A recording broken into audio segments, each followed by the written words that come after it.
Okay, am I live?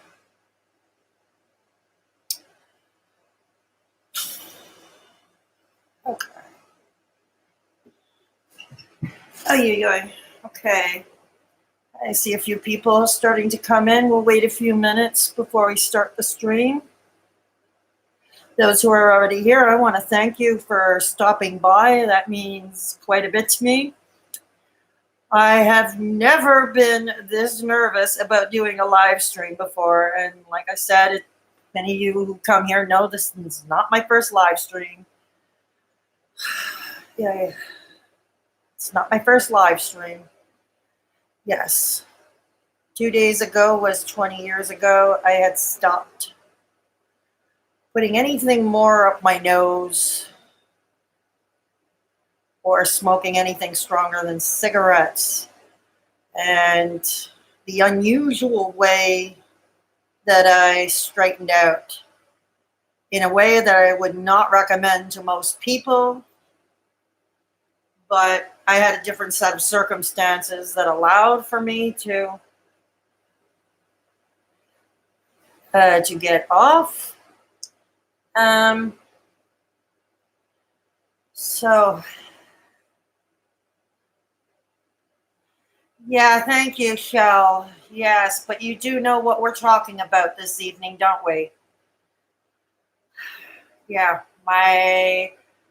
the magical mystery tour referred to as my drug oblivion on and off over, what was it, from 1987 to finally done in 1999. Yeah. So, yeah, there's about 2 or 3 people in. I'll wait another 2 minutes before getting started, and then I'll get started with the basics. Yeah, thanks, Shell. Thanks, Shell. Anybody coming into the live chat, Sheldon here is a good friend of mine. We were partners for many years, and we are very good friends to this day. And I'm glad he's here in the live chat with me. Thank you, Shell.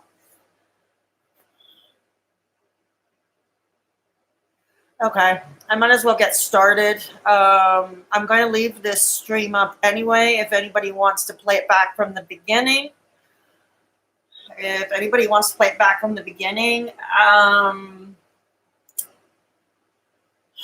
yeah.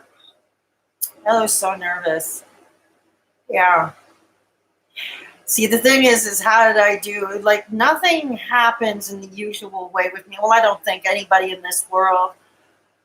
Well, this is not really an addiction and recovery channel. It's more of a social commentary, but addiction and recovery is part of social commentary. And I do talk a lot about mental health issues, including my own.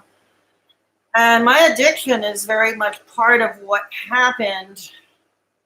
And I wonder if part of that caused my FTD. Part of it is the reason why I have the FTD. So here goes. From the age of 17 to age 19, at that time I had been away from home. I had been in a group home, to a women's shelter, to a long-term women's center for women who needed to learn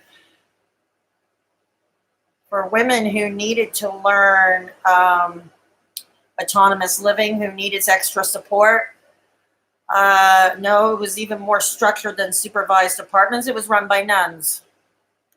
And like most in that in this kind of religious background, it was run with lunacy, absolute lunacy, with dumb strict rules that I felt never prepared us. But there was a girl, I'm going to call her Gina, not her real name. She has kids, and I don't know how much they know about her past or nothing, so we're going to protect their privacy. I did remain in touch with Gina up until a couple of years ago when she passed away. But Gina was quite pivotal because I was always a kid on the outside.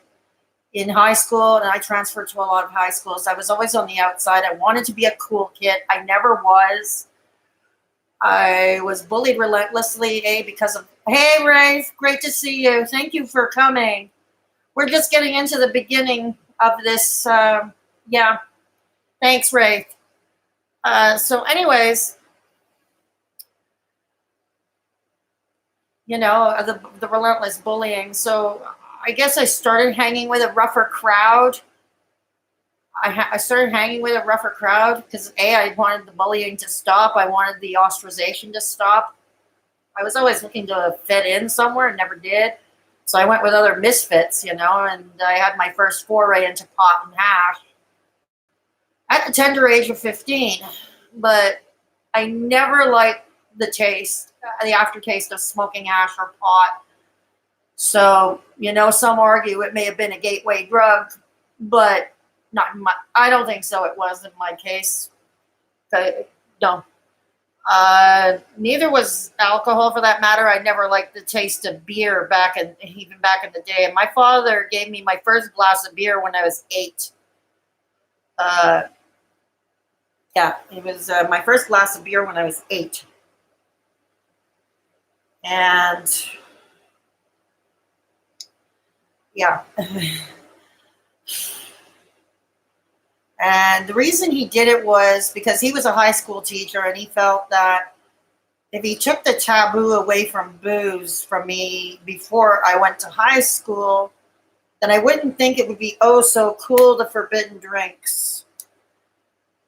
Did he have a point? I don't know. No, I didn't really engage in underage drinking until my last year of high school. Yeah, only my last year of high school I engaged in drinking, and then I stopped when I left, and I was in the group homes when I was in the home with the nuns, and then finally time came. I couldn't.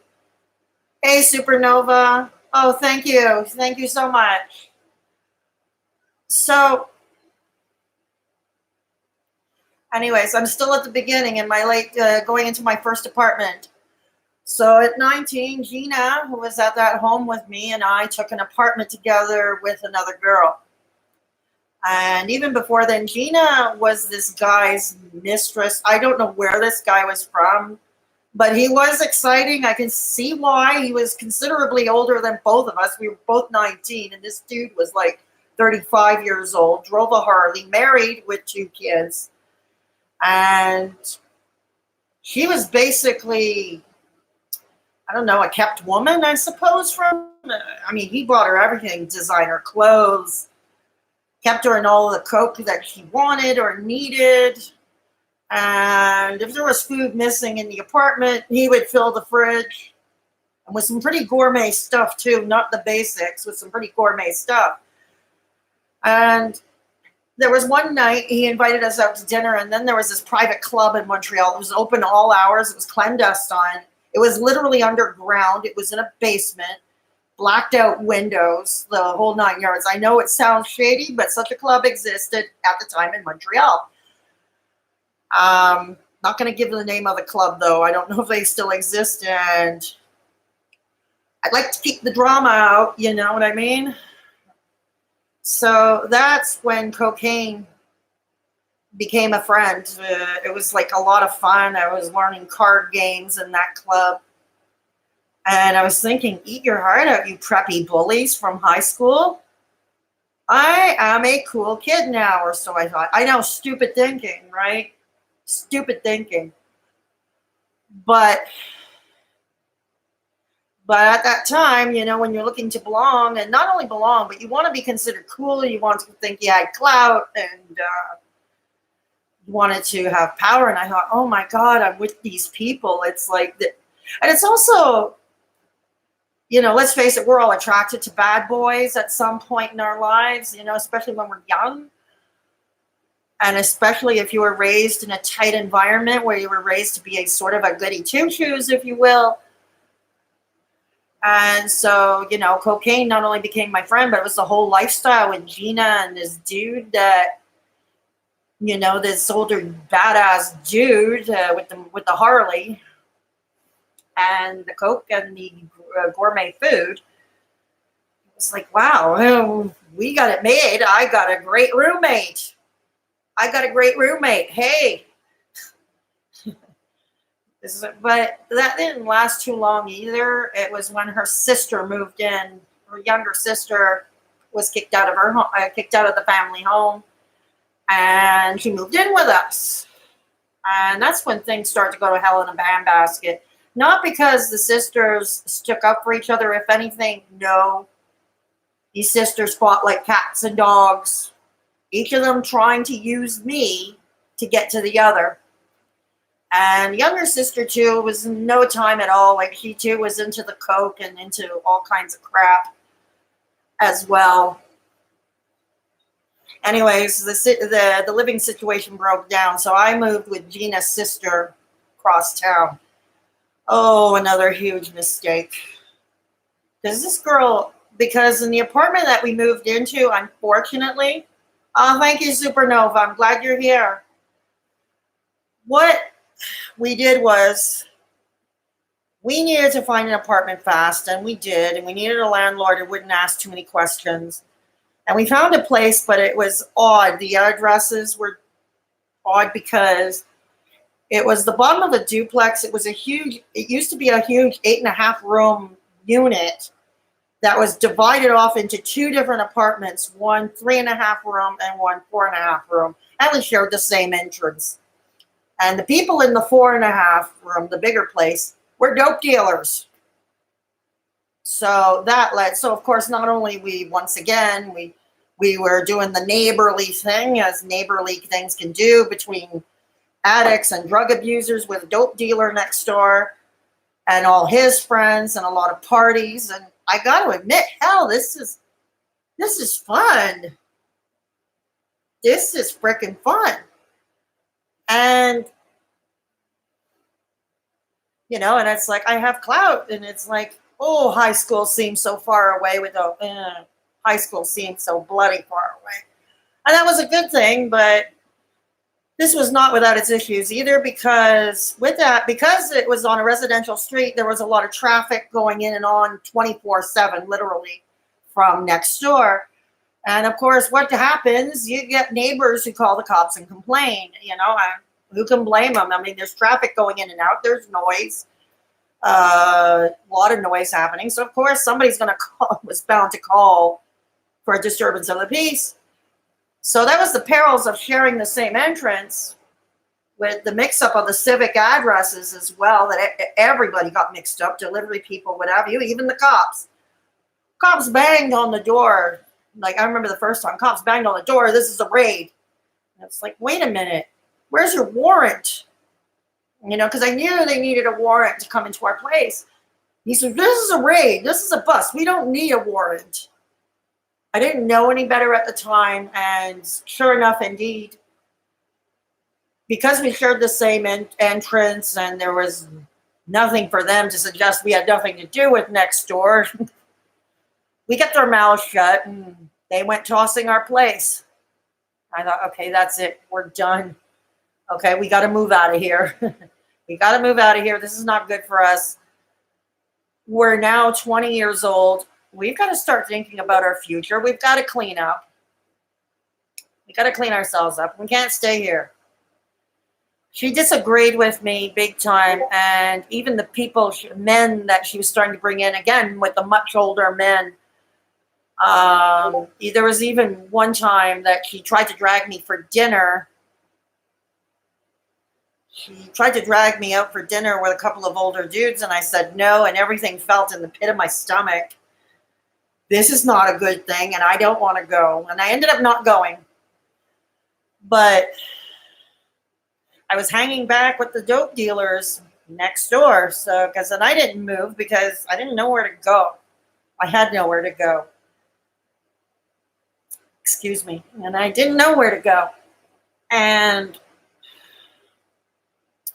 yeah, I didn't know where to go. So I stayed.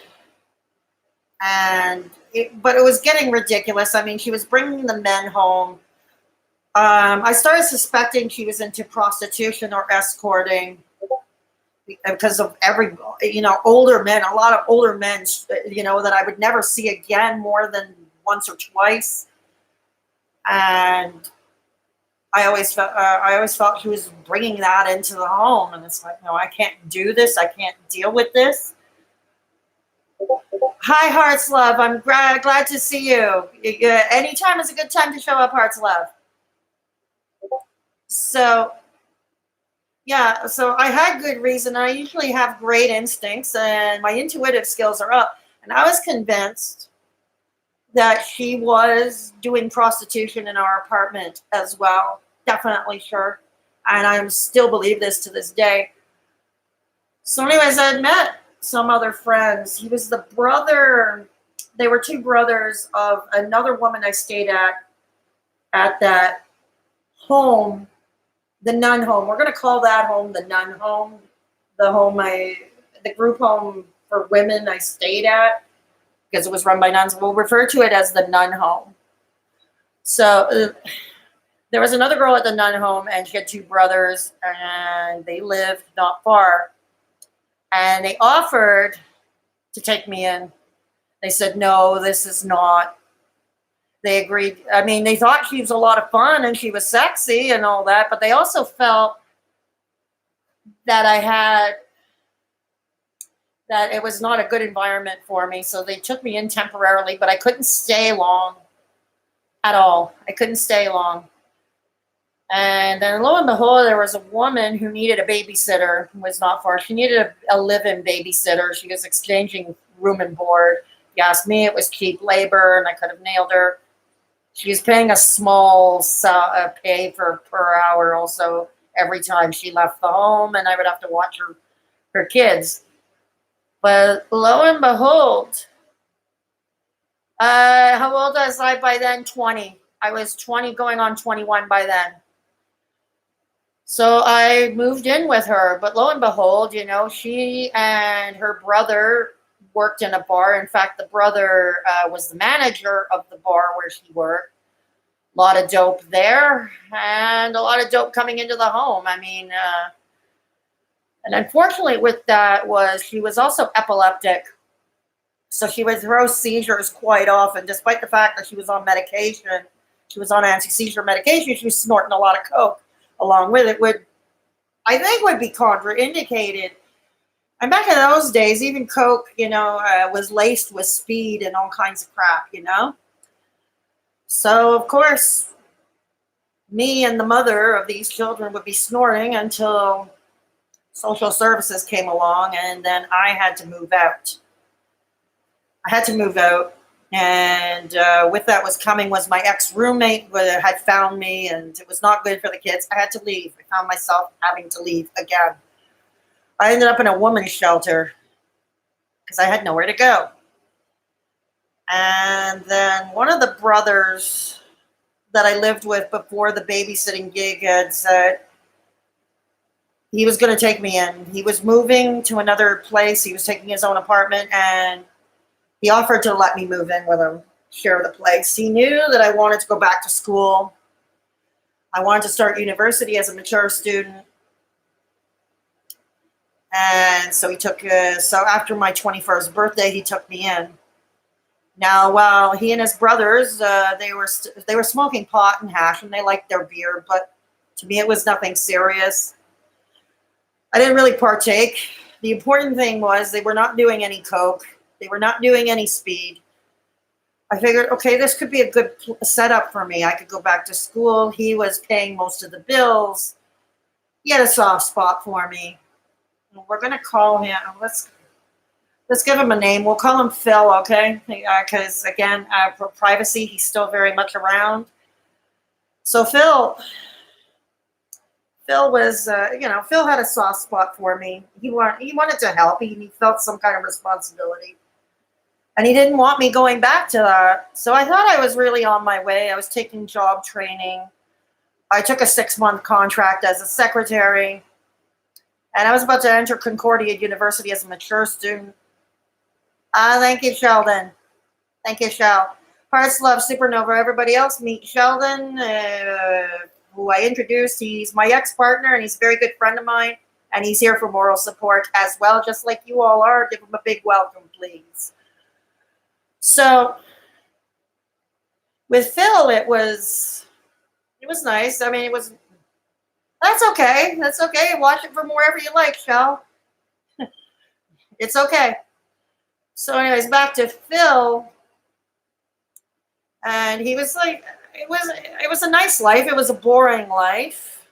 Maybe boring was what I needed. I mean, the moment I look for exciting, that's when I get into trouble. That is when I freaking get into trouble, whether it was men, whether it was dope, whether it was party situation or even a job or work. Always it was a problem. So boring. Yeah, as boring as life was, there were great things about it. I got to have family Christmases again every year. I mean, even though I hated his relatives, but that was okay. That's okay. They didn't like me either. Trust me. They still thought I was on drugs, and I wasn't long off the drugs. I don't know. Sometimes I wonder if it was stamped across my forehead, and I still think that it is to this day. Drug addict. Once a drug addict, always a drug addict. Even though I have been clean for 20 years, I still think it's kind of like I feel like it's a monkey on my back that I can't get rid of. And that is, that I can't get rid of. I don't know. But anyways, back to the story at hand. Yes, that's great. 7 people. It's great. Thanks. Thanks all for stopping by. You're always welcome here. So, and just to let you know, I am leaving the live, those who arrive late, I'm leaving the live stream up. So if you missed the beginning, you'll be able to catch it later. And also, I am willing to take Q&A, do a Q&A if you all want. Let me know in the middle if you want a Q&A, and I'd be happy to oblige and do the best I can in answering questions. So, life with Phil, I worked. The contract ended 6 months later. I started at Concordia University, and I thought I was on my way. I was going to make my parents proud for once. Because that was something I could never do growing up. I was always a constant disappointment. The girl with the learning disabilities. I couldn't be the honor student. I was too uncoordinated to be a jock. And no matter what sport tries I might, I couldn't please my parents anyway. And I thought, wow, I'm going to go to university. I'm going to be the 4th member of my family to get a university degree. And at that time, I wanted to be a social worker. I wanted to help kids, who grew up the same way I did or the similar way. I wanted to help kids. And I wanted to help kids. And so but I couldn't get into the McGill University School of Social Work because they weren't taking mature students. So I thought I'd be a psychology major at Concordia first, get the courses underway, and if I get good grades, I can always reapply. I can always apply to the McGill University School of Social Work. Except that was not to be. I couldn't survive in psychology classes. I was not functioning in the large auditorium-sized classes. Too many people. I couldn't hear properly. Despite help and extra accommodations awarded by guidance counseling after several tests to further determine my dyslexia and my other learning disabilities, a new learning disability was found. Well, not really new, but hi, Jen. I'm glad anytime. I'm leaving the stream up, so don't worry. So you can catch whatever you miss later. It'll be good. It'll be fine.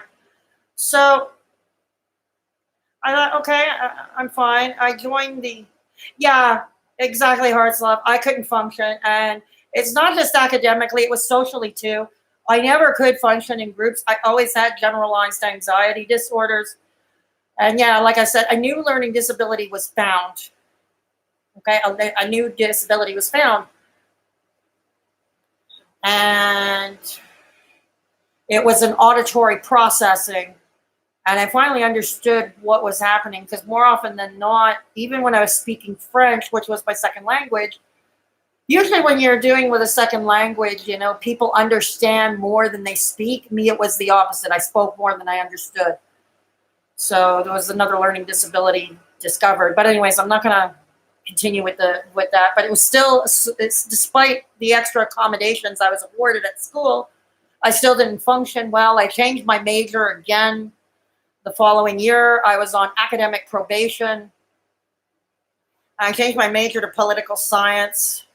So, because the silliness, because my father thought I should go to law school. He thought I would be a great lawyer. Except academically, I couldn't handle it. I couldn't handle it. You got to pass the LSAT. You got to have like a super high grade point average, and even then, there's no guarantee you'll get into law school. Would I have been a good lawyer? I don't know. I probably, as a litigator, in theory, I think I would like to think I would be good, but it's all the people around that would probably hamper me. So, So I didn't. So, anyways, I ended up leaving school because I flunked out after changing my major for a third time. And I thought that I had intentions of going back, but I was finding myself homeless again. I had flunked out. I had nowhere to go. And I was living in another temporary situation. And then I met Mario. Oh, God. I don't know what it was about him. He was another bad boy. And like I said, a lot of us young girls, a lot of us fall for the bad boy. And yeah, I believe law school is intense. Yep. So anyways, I was with another bad boy, Mario. Spicy, yeah, but in the wrong way. I'm about to get to that. And it's also when I relapsed. It's also the big time when I relapsed. So his story is significant. These people lived, with basically no furniture. Mario and his roommates, they were broke all the time. With no kidding. They were freebasing cocaine. They weren't just putting it up their nose. They were freebasing cocaine. No kidding. And I started to partake. Why not? I had nothing else going for me. I was like practically homeless. I was flunked out of school. My parents were surely disappointed in me. Again, I didn't have any friends, really. I fell into that hole. So for lack of anything better to do, I moved it. Mario had left the roommates. I moved in with him and another guy, one of his friends. But they kept getting themselves into trouble. They were like, you got to support that drug habit, right? And what they did was like they were breaking into homes. They were stealing from stores, shoplifting, some big ticket items. Don't ask me how they would heist it out, but they did. And then came my own sort of criminal background, if you will, like really bad. As in Palais de Justice, provincial court time. And don't let anybody tell you, being with somebody who is nailed for a crime, if you're with them, the cops will arrest you, at least here in Montreal. Trust me on this one. You will get arrested. You will get held in city lockup. It happened here. So anyways, I went out looking for him. I went out looking for Mario. There was one of those nights that he hadn't come home. And where the hell was he? I found his buddy. His buddy said he went down the street to go meet him. I went and met him halfway up the street, and then he handed me a hammer. And I had learned a long time ago not to ask questions about what they were doing with things like screwdrivers and hammers. Because, I figured the less I knew, the more honest I could be when telling cops, I don't know. Pull that Sergeant Schultz, I know nothing. And so, he said, toss the hammer over the bushes, which I did. And I had no idea. I was holding a hammer. I tossed hammer over the bushes, and I have no idea. Next thing you know, a cop car pulls off beside us, and we were both handcuffed and arrested. And our roommate at the time, with this very sheepish look, told the cops, "Take care of her. She's never been arrested. She's probably scared." It's like, no shit, it's because of you, dude. How did you get out? Because he wasn't there. He didn't meet him up the street. He wasn't holding things like tools and hammers. I remember, I thought, this time I'm getting off. I don't know how I'm going to do it, but no more freebasing coke. No more coke. It's not worth it. I did nothing. Okay, guilt by association. I can take responsibility for that. Willful ignorance. Yeah, I can take it. I can take responsibility for that. But I was nowhere near the scene when he was trying to break into that gas station, which is what I learned what he did later. He was going to break into the gas station, steal cartons of cigarettes, and then sell them on the gray market, on the black market. Because so that's what he was going to do. And the cigarettes were going to pay for the dope and this, that, and the other thing. But yeah, guilt by association counts sometimes. Yeah, I was in city lockup for a full weekend. Monday, I was let out. I was let out. No bail was needed for me. All I had to do was keep my nose clean, literally. Respect a curfew. That meant I had to be indoors between 11 and 6 a.m. And there would be someone checking and reporting to the police station every week to have a card signed. So I had to go through that humiliation. But did I keep my nose clean? Oh, hell no. No. It was back to business as usual. And then we ended up having to move out because, well, we ended up spending rent money on dope. I'm ashamed to say, back in those days. So we would get evicted. We would be couch surfing. And there was a time when we became nearly homeless. And the court case was going to happen, for Mario's break-in of that gas station. And he was being offered a deal. His lawyer had offered him a deal from the prosecution that if he did at least 6 months of rehab, he wouldn't get any jail time. And this was something he didn't really want to do, but I kept telling him, it's like, Mario, look at us now. We don't have a home. We're in these people's living room who I don't, who I don't even want to live with anymore. We don't even have a freaking home anymore. Okay? What will it take to hit rock bottom? It's like, take the freaking deal. And he says, and what about you? I said, I have no idea. My lawyer never called me because he and I had a separate lawyer because of conflict of interest. And a social worker I was dealing with and a psychiatrist I was seeing at the time felt it was best that I had a different lawyer. And they were right. So at the time, what was negotiated for me was that he would plead guilty to everything and he would get his 6 months of rehab and no jail time. And I would be acquitted.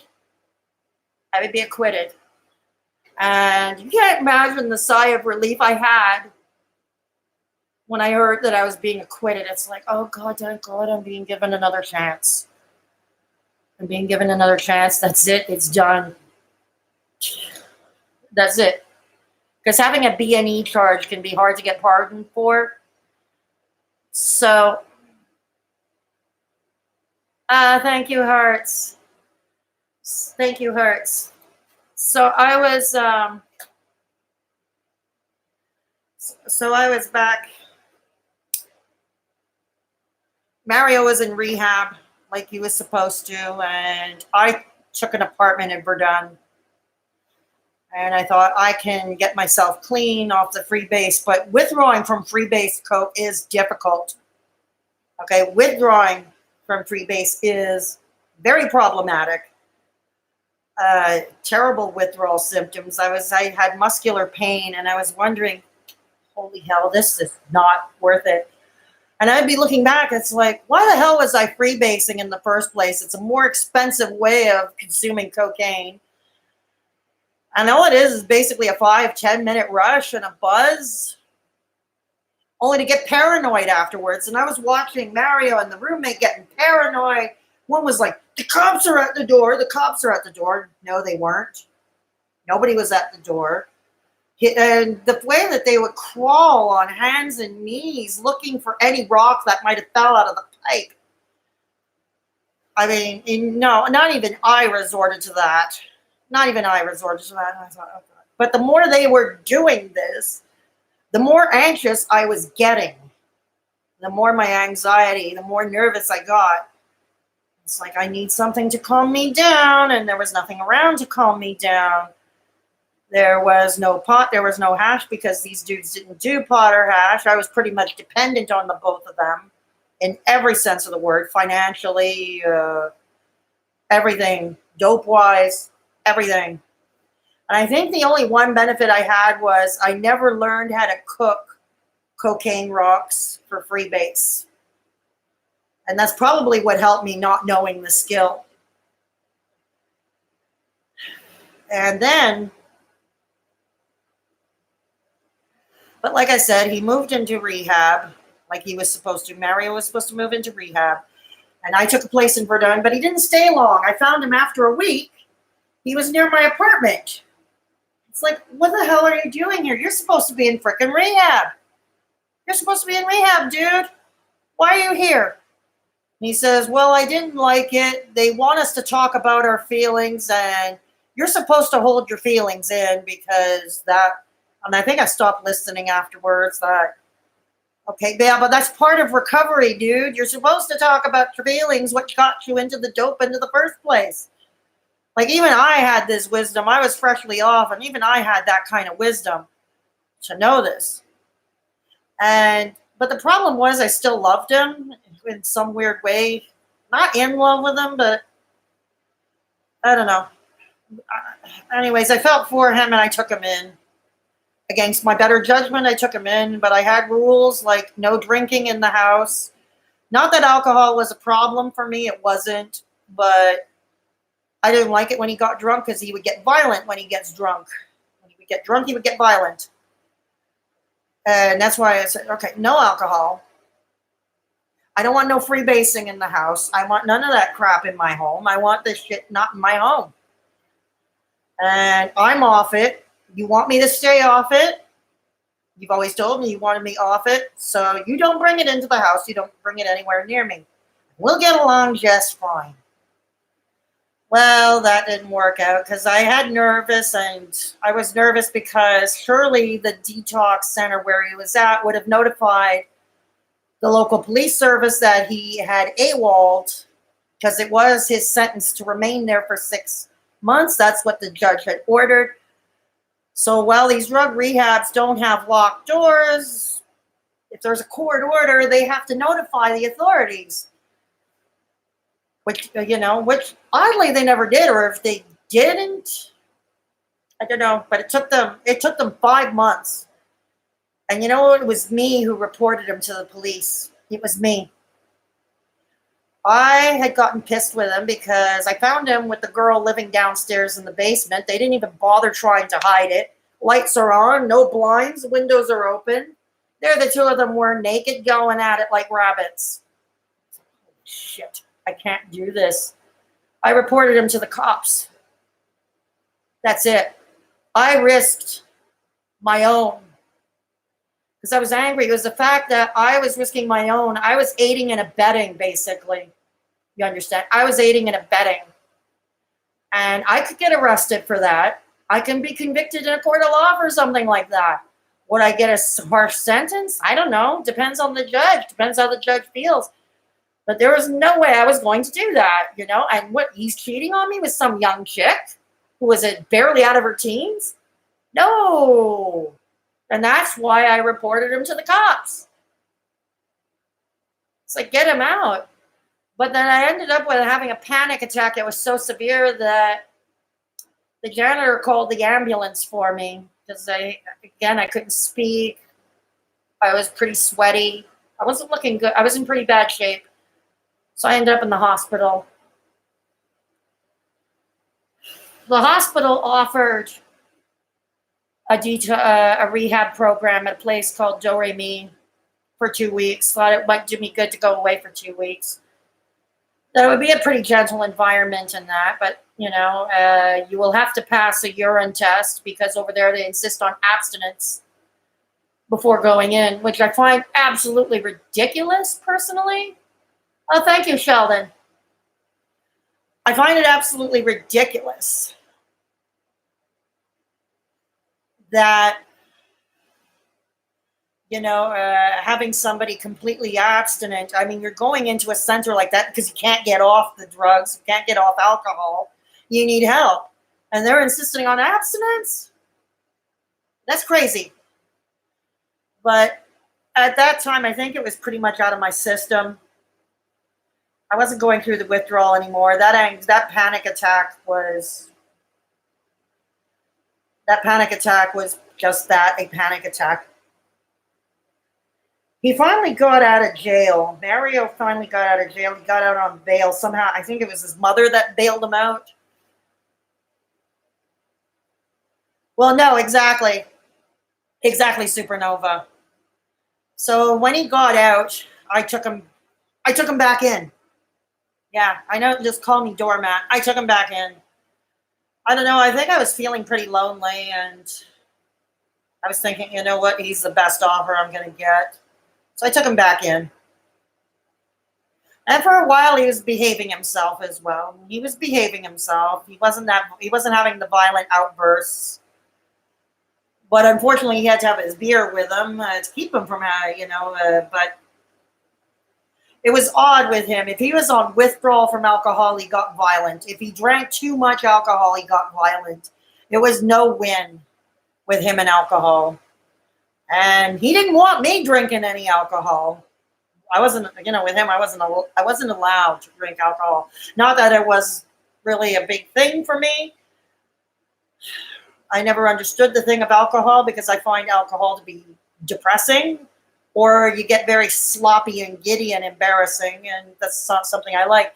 Cocaine, on the other hand, to me, I could speak coherently. I would be remarkably alert.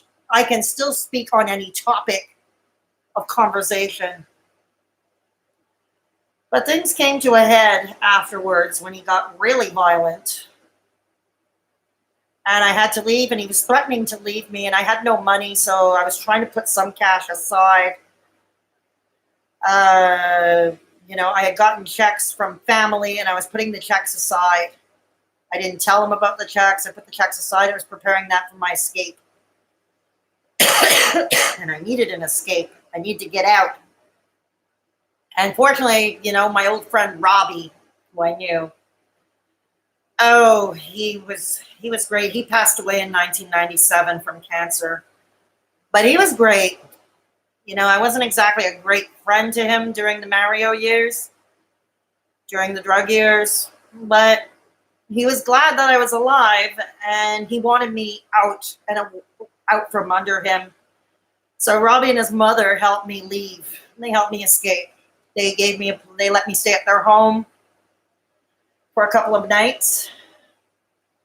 And then I decided I didn't have enough money to go off on my own. I was so afraid he was going to kill me because Mario kept saying he was going to kill me. And I believed he would. I believed he would have killed me. And so some girl I met had suggested, why don't you try stripping? It's fast cash. I said, yeah, but aren't they introducing the $10 lap dances now? And it's like, I'm not wild about having my tits touched. Oops, demonetization. Not that this channel is monetized, but you know what I mean. But they said, no, you can leave Montreal. And there are places in the lower St. Lawrence. You can go to New Brunswick. You can go to Eastern Ontario. There's a booking agency in Quebec City.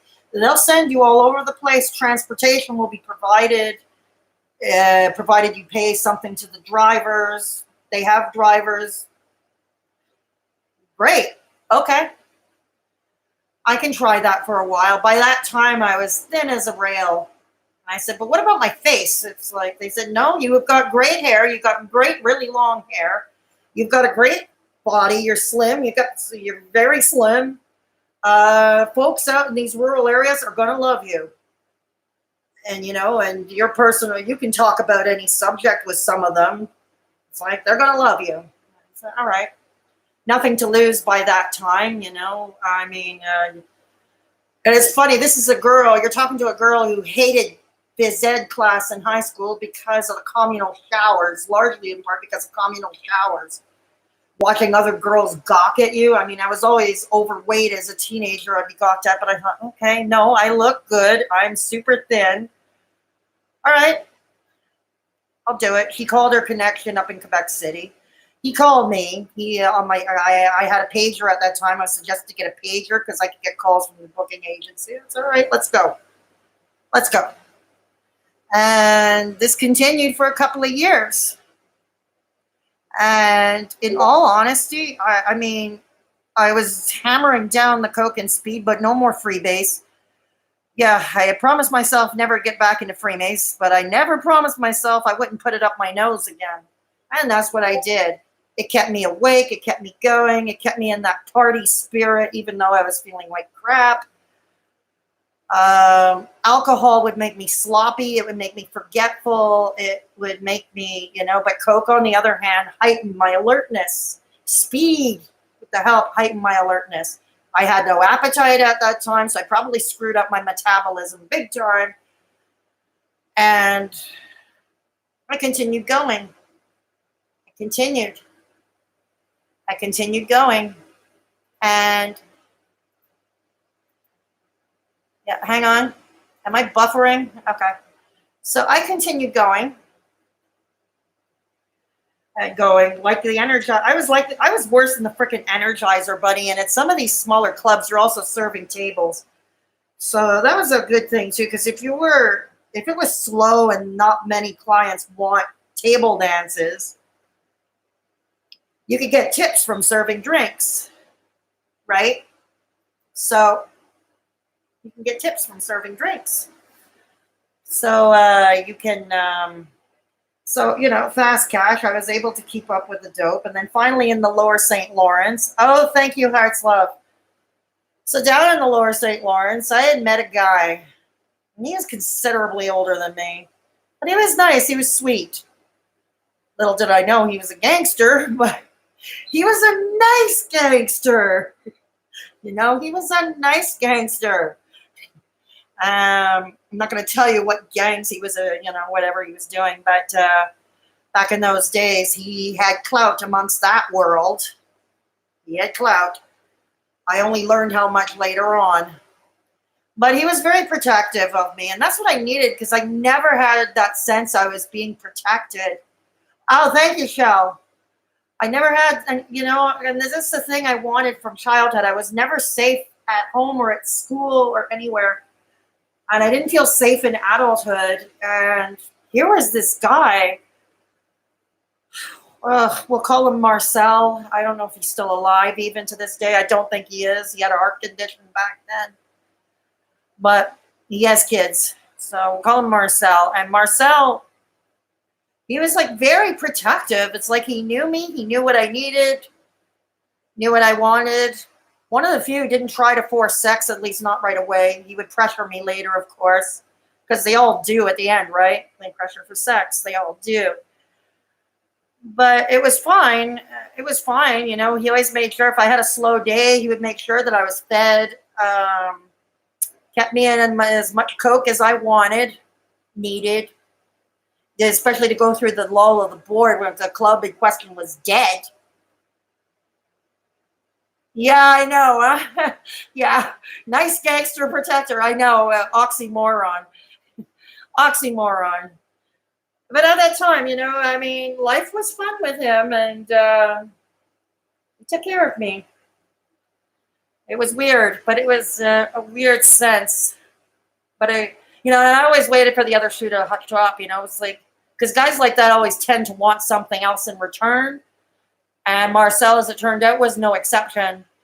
But anyways, I ended up being assigned. The booking agency sent me like about 60 kilometers to a town 60 kilometers away. But he had reached, because it was a club in a town I'd never been to before. No one knew me. And thus the dope dealers of the area had no reason to front me any. They would usually front the girls who were regular, who they knew. But they had no reason to front me because they didn't know me from a hole in the ground. But lo and behold, one of them takes me into the washroom, into the men's room, and he says, "Look, there's a look. There's half a gram for you behind under the toilet bowl. Just lift the thing, and it's your. It's like, I don't have any cash yet. I don't have any cash to pay you right now. And he's, no, no, no, no, no. I was told to give it to you. It's okay. It's like, wow, holy crap. So it's like, what gang did I land myself in with, or how? Here I was getting a half a gram. The guy was not pressuring or anything like that. And lo and behold, I did pay him his cash by the end of the evening after several table dances and some tips. I gave him his cash. That much I do remember because I didn't want to owe him anything. And that was a place that would turn out because this particular club, they also included your meals, right? And I wasn't eating much of anything anyway because I had no appetite. So, I kept my size 5 figure, kept my nice slim figure. And it's like all of a sudden, everybody loved me. Everybody thought I was sexy. I had sex appeal. Sex sells. It's like, this is great. It was party all the time. The traveling, the party, the partying all the time. And I have to admit that, that lifestyle was fun, And while a lot of girls, there were girls who were indeed exploited and all that. For me, in my case, I was able to choose which clubs I go to, choose what I was prepared to do or not to do. And I managed to somehow, we're now in 1996, Supernova 1996. So this is going on. We continued. And then finally continued till a bit after my 30th birthday. And all of a sudden, the clubs being booked for me were drying up. The clubs were saying all of a sudden I was too old. They didn't want me back because they felt I was too old. They wanted younger girls. They were competing with the $10 lap dances with the touching. They were feeling the competition. So they figured they had to get younger blood in. So booking me was becoming problematic. And then one of the guys at the booking agency took one look at me and he said, okay, you're good. You have 2 choices right now. Okay, because these clubs that you're used to, forget it. You're too old. Because I remember feeling down about that. It was almost like I lost my identity with it. It's like, oh my God, a has-been at 30. I'm too old at 30. I could either retire or I would have to start being open to be booking in clubs where they did allow the $10 touching lap dance. Since I was still very squeamish and grossed out because, as Sheldon will tell you, I'm a bit of a germaphobe. Sheldon in the live chat, he'll tell you I'm a germaphobe. And so I didn't want a bunch of hands touching my boobs. I didn't want it. So I stopped. I decided to retire. It's not what I would have wanted, but I also found myself homeless again. But there was another guy from somewhere around the Beauce who was fresh out of a separation from his ex, from the mother of his kids, and a partner he had been with for 18 years, not married, but anyways. And he offered me to move in with him, and oh, okay. Not like I had anywhere else to go, not like anyone else was offering to take me in. All right, I'll go. And then I went.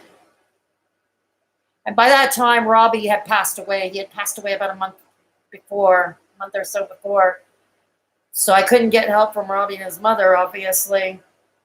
But this guy, and we'll call him John. We'll call him John, and I'm not going to name the town because John in his own right is now doing very well for himself, and I don't want anything to mess that up. He's doing better than I am. Let's put it that way. He's doing much better than I am. He's living his best life. And was I really in love with John? No, probably not. But I ended up becoming an instant stepmother to his 2 young sons at the time, fighting with his ex who often shipped the kids to us. See, when she was in court fighting him for custody, I was the trampy ex-stripper / barmaid that would be bad to be around her kids. But once she won full custody of the kids and got full child support out of John, she had no problem shipping the kids off to me. No problem whatsoever. Ship them off for days, weeks at a time. That's funny.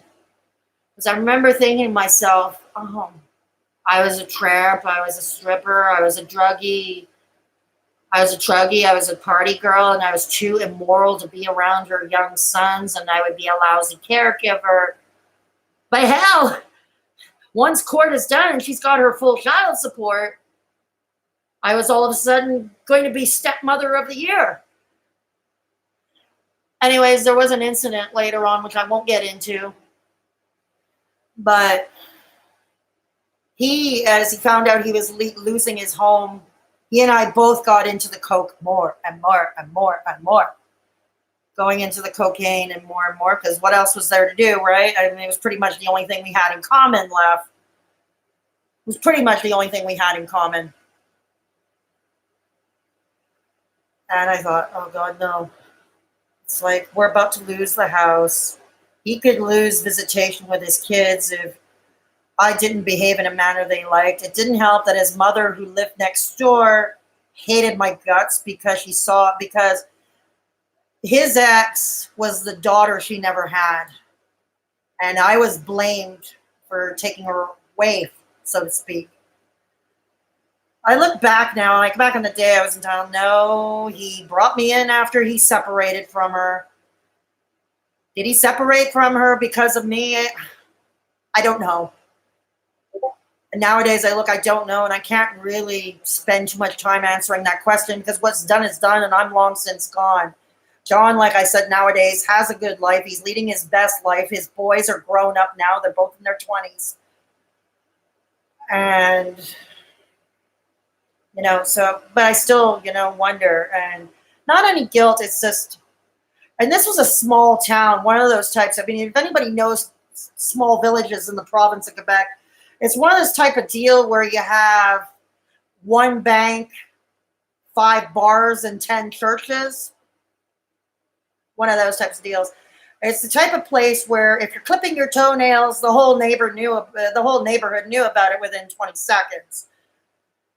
That type of deal. So it's like there was, even if you were car behind closed doors in your home, there's never really any privacy.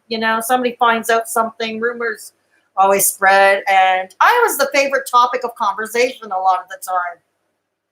I was the one who was blamed for getting John into drugs. But John was into the drugs long before I came along, and not that I helped any. We didn't help each other, okay? We were both 2 addicts, active in addiction. We did not help each other, and it was probably the worst thing in the world. It was once again me traveling. I was afraid to return to Montreal because I was afraid of running into Mario. I know it's a huge city, but basically poor neighborhoods, with the lower rent, are the type of places he would hang out. And that tends to be a smaller world. The marginalized, the poor, all of that. This is a small world in the island of Montreal. You'd be surprised. So I'm in this small village. Something happened, which I won't get into, but it irreparably harmed the relationship. And then there was another incident where I had to find out through a girl he was sleeping with behind my back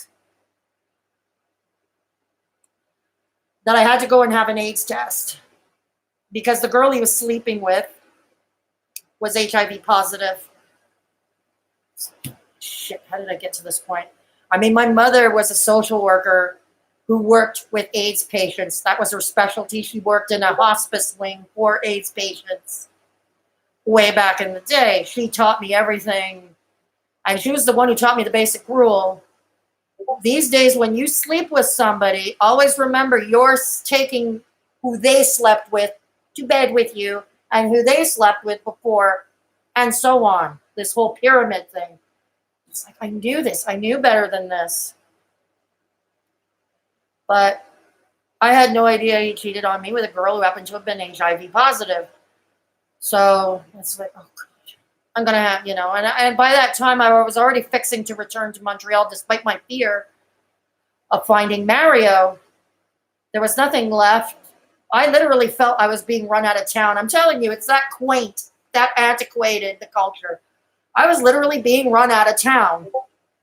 You know, the mother was a prominent member of the community.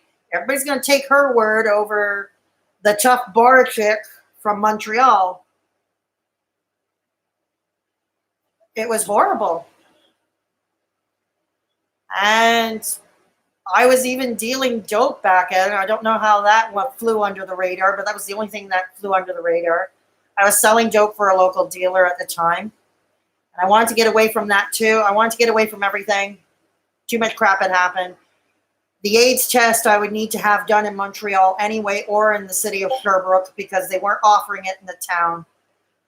Or I had to go to St. George to have the blood test done. I thought, and I was already making moves to go back to Montreal anyway, and so I figured I can hold off until I get there. So I found a rooming house, temporary living situation at a rooming house in Montreal. At that time, there was a housing crunch going on. And so it was hard to find an apartment from far away and no money to travel with back and forth to look at apartments and stuff like that.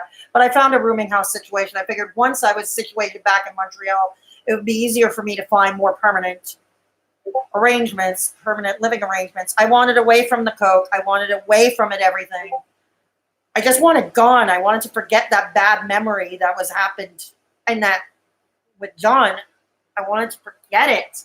I wanted to forget his idiotic family. I wanted to forget his friends in the neighborhood and the villagers and the village idiot and HIV girl. I wanted to forget. I wanted gone. I wanted out. I kept promising myself to get off the drugs, and I never did. And no matter where I went, and I never did. And I never could, or I never bothered trying. And it's like I was... And I needed something to keep me under keel, I needed.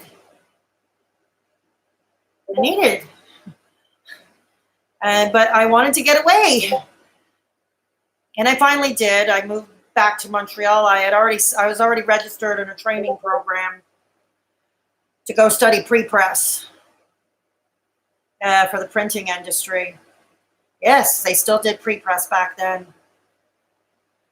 And 1999. What is it? Isn't there a Prince song that goes like that?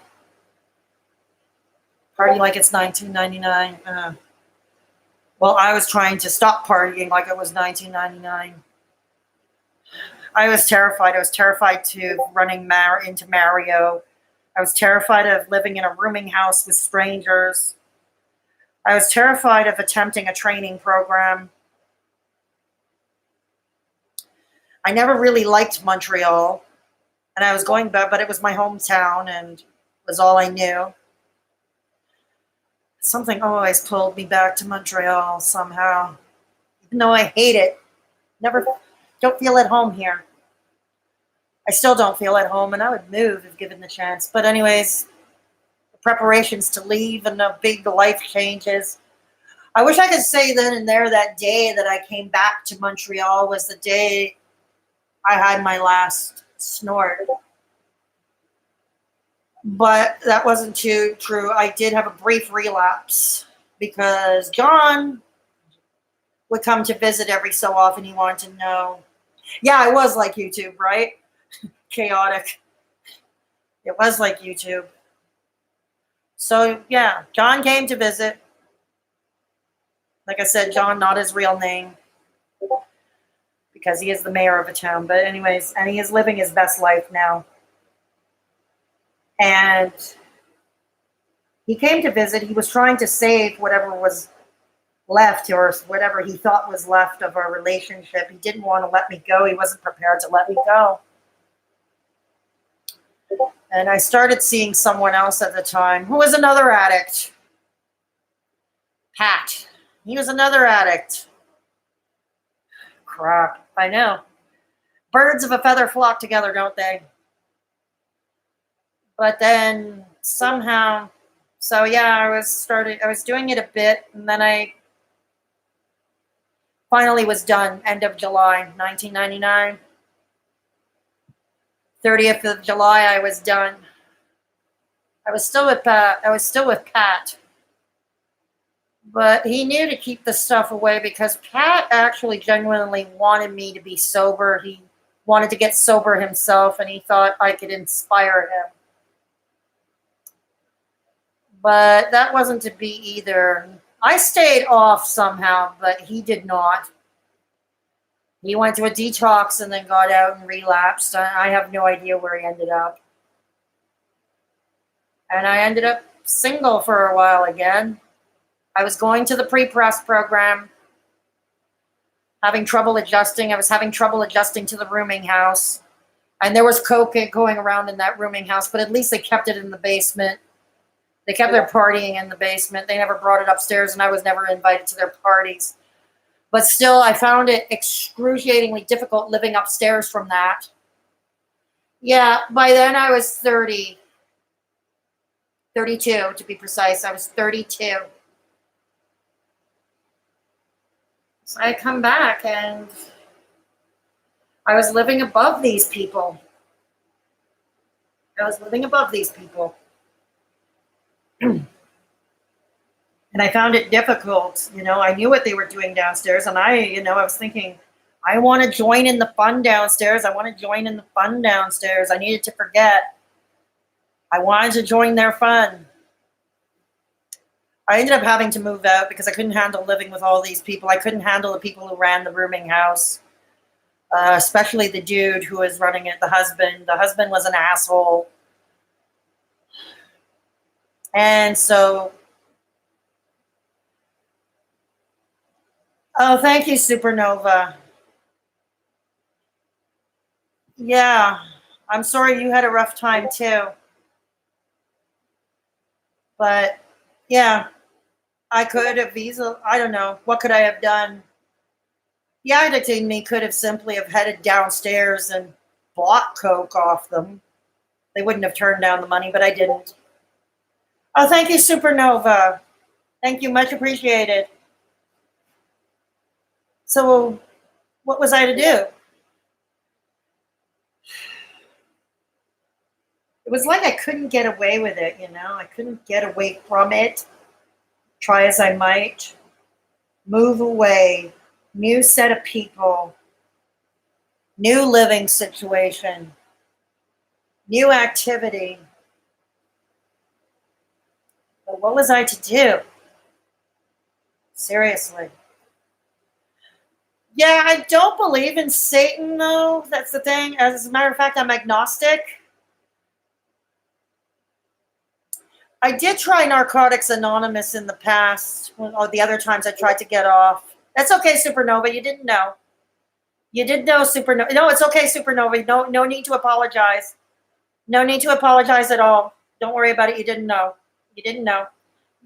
It's just everybody has their own belief system, whatever helps them, There are many in recovery who I follow who do believe in God, and God and religion is what keeps them clean and sober, but everybody's different, and I'm sure Nicole over at Real Talk Recovery would be the first person to tell you that, or Jason from these four walls. But so don't ever apologize, Supernova. No, don't ever apologize. You're always welcome here. Your input is always welcome. And that goes for everybody watching right now. So back to what I was saying. So I ended up moving out. Oddly enough, ironically, I moved in with John's aunt and uncle who lived in the city, and they lived right near the school, the training center I was attending. A couple in their late 60s. A boring, sweet old couple. The husband had a gambling problem, though, but gambling was never an issue for me, so I figured he does his thing. And the gambling, the aunt and uncle. I lived there for a couple of months, and I ended up finding an apartment up in Montreal North. Montreal North, one of Montreal's toughest neighborhoods, one of the few that it's escaped gentrification, and takes about 2 hours to get downtown by public transportation. So even during a housing crunch, you can still get cheap housing up in Montreal North in that district. Drive-by shootings were a common thing at night. I would hear a pop at night often when I come home from class because I was going to class in the evenings. Then I hated living in Montreal North, and I hated commuting, and I hated everything about it. But I started attending Narcotics Anonymous, and I really tried to make that work. I even and I knew I should find a sponsor because that's what you're supposed to do. That's what you're supposed to do. Find a sponsor, work the steps, work the program. And I couldn't deal with these fellowships, large groups, because I really never did function in large groups. Narcotics Anonymous, unfortunately, was no exception. I couldn't handle large groups. I wasn't understanding everything was saying. So I ended up no longer going. I didn't think it was serving a purpose. I told my psychiatrist at the time, I can't do this. I truly cannot do this. I can't go to Narcotics Anonymous meetings. And he said, well, don't go. Like, my psychiatrist was one of those free thinkers. He was a little unorthodox in his methodology, but his unorthodoxness was good for me. It worked well. And that's why I saw him on and off for 20 years, from the age of 17 up until the age of 36. And even when I was, stopped seeing him in those stripping years I was traveling, he still resumed with me where we left off. It was fine. He told me, what do you think? Do you think you should go to Narcotics Anonymous anymore? And I was like, no, I can't do it. I don't like it. I don't think I believe in everything that they're saying. I agree that it could work for a lot of people. And the other thing I found at Narcotics Anonymous, a lot of the meetings, they were meat markets. I know that the people, the facilitators, if you will, for lack of a better term, I'm not sure what you call them, but at that time, facilitators, they would always, like many in the recovery, in the addiction industry and rehab centers would say, it's always best to not have a relationship for a year, no romantic interludes for a year. But it appeared at Narcotics Anonymous Center's meetings in Montreal, that was merely a suggestion. And there was a man that was old enough to be my father, probably older than my father, trying to pick me up. And he was constantly trying to pick me up. And no, I left. But I was determined that was it. I'm in my 30s. And I can't go back. I had been off since 1999. We're early in the millennium now. And it was a struggle to stay off because it kept finding me. That kind of environment was finding me. I was living in bad neighborhoods where it was prevalent. I don't know what was different, probably because I was not living under the same roof and my life was not conjoined with them. It was not an interdependent life. So that probably was a step up. But finally, there did come an apartment for rent northwest end of Montreal, in a district called New Bordeaux. I moved there. There, I was away from the drugs and all that. I was finally away from the drugs. I was finally away from everything. I was dating a new man, although that relationship didn't turn out well. As he too, I think, he had his own issues, which I won't get into. He was a coworker. I was working as a dispatcher by then for a taxi company. Excuse me. I was working as a dispatcher for a taxi company. And he was working days, I was working nights. And I'm only going to say one thing. Office romances are a very bad idea. I mean it. They're a bad idea. I ended up having to quit that job. But I'm not going to go into my work history because I already have a video that I uploaded a while back about my own spotty work history, which I will link in the description box later or in a pinned comment, as well as the short version of my drug story that I did for Nicole over at Real Talk Recovery a while back when she was doing her Spread the Message, Not the Mess campaign. So I'll have both those videos linked in a pinned comment when I get a chance. I am leaving this live stream up, like I said. I'm leaving this live stream up, as I said, so anybody who came in late or had to miss near the end, they'll get to watch the whole thing and get the whole story. Oh, man. I feel, it's funny. I got it done. I talked about it publicly. Maybe that's what needed to be done. Does anybody have any questions? Like I said, I did offer to do a Q&A if you want. Does anybody want a Q&A? Just one thing I will mention that I have to. I did it on my own without the help of a rehab center or detox. I don't recommend it for everybody. I was not injecting cocaine. I was not an alcoholic. And those two, you do need to be medically supervised. And sometimes putting coke up your nose could require some medical supervision, medically assisted detox. Everybody is different. And I suggest anybody out there who is trying to get themselves off coke or whatever drug or an opioid, which is now the biggest addiction. Do I have any long-term effects? I think it screwed up my metabolism, in all honesty. It really screwed with my metabolism. I was living with little to no food and no sleep. Well, I always lived with no sleep. But I was living with little to no food. And if I ate any food, it was basically no more than about 500-600 calories a day. I was overweight as a child and as a teenager. So to spend my 20s as a size 5 because I wasn't eating, okay, I think I screwed my metabolism because once I was finally off, I was starting to eat again. I don't have binge eating disorder. I had been a vegetarian for many years. From a very young age, I had been a vegetarian.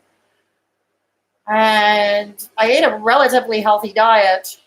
But yeah, my metabolism, I still get flashbacks of the Mario days. I think those were the worst. The John days, the incident, which I'm not talking about because I don't want to talk about that now, that particular incident. Having to be tested for AIDS.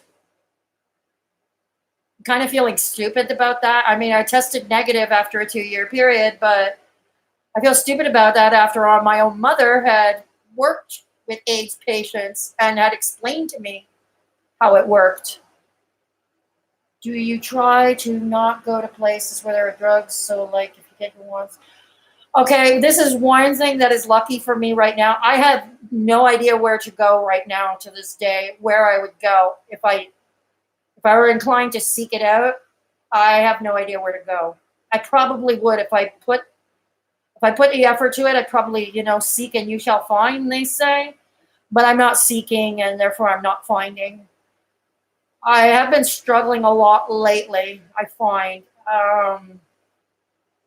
because I want to take a break from my own reality at times, but I also don't have any money, so I also don't have any money. I know that if I don't pay the rent here, I'd be homeless, and being homeless in your 50s is less fun.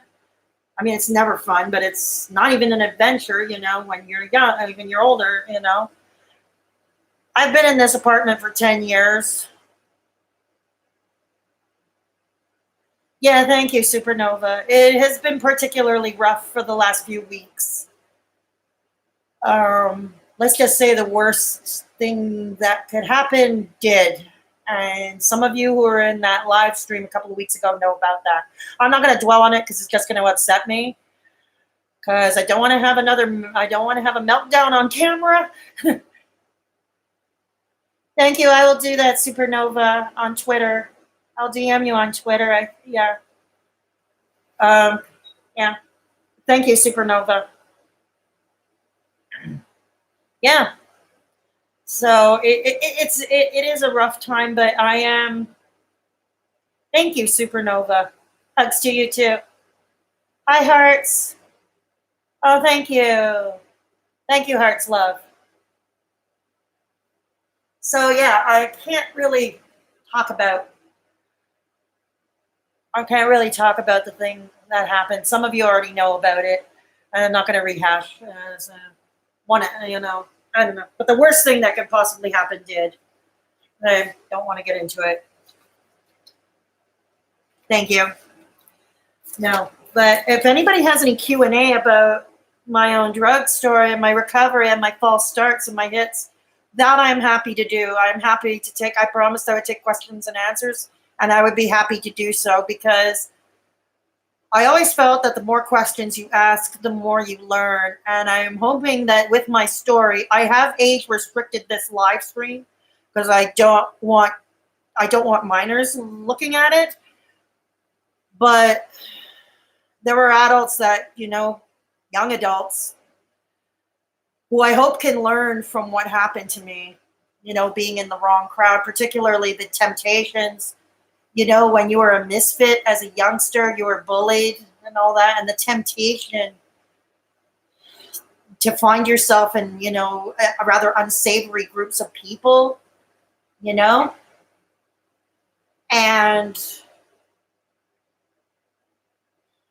for unsavory groups of people. So please feel free to ask me questions. I can stay on here on this stream for a while longer if you want. So like I said, I am ready for Q&A. Or if you want to chat about something else, we can do that too. Hey, live stream. My live streams, we tend to go all over the place sometimes, right? But this is a special edition. But if you have a Q&A, go. I am proud of the accomplishment of being off for 20 years. That I am proud of. I'm proud that I'm managing to stick it out. That I'm able to ride over these temptations because I remind myself I don't want to be homeless. Plus, I have a rent-controlled apartment that I really don't want to lose. I live in rent control that I really don't want to lose. Lola is on, so I'm going back and forth trying to support you both. Oh, okay. No problem. Thank you, Supernova. Lola, is she on Driven's channel? Driven doing a live stream now? I didn't know. Oh. But thanks, Supernova. Feel free to just stop back. Oh, I didn't know she had her own channel. Okay, I didn't know Lola. You're talking about Lola Bohemia, right? What were you living at during those time periods after you left college? Okay, well, university for the first time, I lived with Mario. We moved all over the place. We couch surfed a lot. And then after that, when I went stripping, I was pretty much living like a vagabond because I was traveling all over. I didn't have a place. I didn't have a permanent address. I only started having a permanent address when I moved in with John in 1997 after I had aged out. And that address wasn't permanent either. One way or another, it was not going to be permanent because he was about to lose his house because his ex was forcing a sale through the courts of the house. But coming back to Montreal, yeah, a lot of moving. Like I said, rooming house to John's uncle and aunt's place to my own apartment to losing that apartment because it was an unsavory place to live to another apartment. I had lost count of all the apartments I moved to until I moved to this one. This is the place I've lived the longest at an address, and that includes in my childhood. I've lived in this apartment for 10 years, and it's one of the reasons why I'm under rent control here. And that's what keeps me motivated. I mean, it's not exactly the chateau here, but it's not exactly fancy pants. but it's mine, and I've lived in it for 10 years, and I associate this place to having given me a big boost to stability, a less chaotic life, if you will, to stability, less chaos, you know? Yeah, I lived on couches, lived with friends, or so-called friends, if you will. I don't think they were real friends looking back on the day. Only Robbie was before he passed away. Only Robbie was. Yeah, only Robbie was. Yeah, exactly. I don't really have much of a routine now. A lot of it because I don't really have much of a routine now. I'm not on any kind of medication. That's not to say that I will pill shame anybody. I will never do that. In fact, I will always recommend, if somebody were to ask me a recommendation like now, oh, should I go cold turkey? And I'm going to be honest. Well, I managed to stay off for 20 years. I'm not going to recommend it to everybody. No, strenuously, I'm not going to recommend it to everybody. I will recommend that you seek professional help. Seek professional help. What hobbies do I have? I do YouTube. I'm a muckracker on YouTube. I cause trouble on YouTube. I cause trouble in social media. Yeah, I cause trouble on social media. That's what I do. I tried my hand at a writing career. I had written a play, many of you know. I wrote short stories based on clips of my childhood. I've written nonfiction shorts. I've written fiction. The play is fictional. I even started my hand at a novel, which has been shelved for the past 3 years. Will I ever get back to it? That I don't know, but I'm not going to pressure myself into it anymore. The thing was, what other hobbies? I don't really get out much because everything is so expensive in this city, and this city is for millennials. It's not to insult millennials. It's just like I don't like being the only middle-aged person in a sea of people young enough to be my child. I prefer to be with people closer to my own age. People who have been there, with me. People who lived through the shallow times of the 80s. And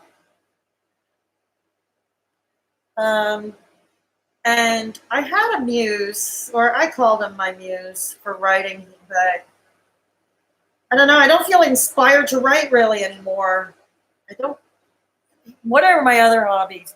I'm an amateur tarot card reader. I do short 1 to 3 card readings for friends and acquaintances.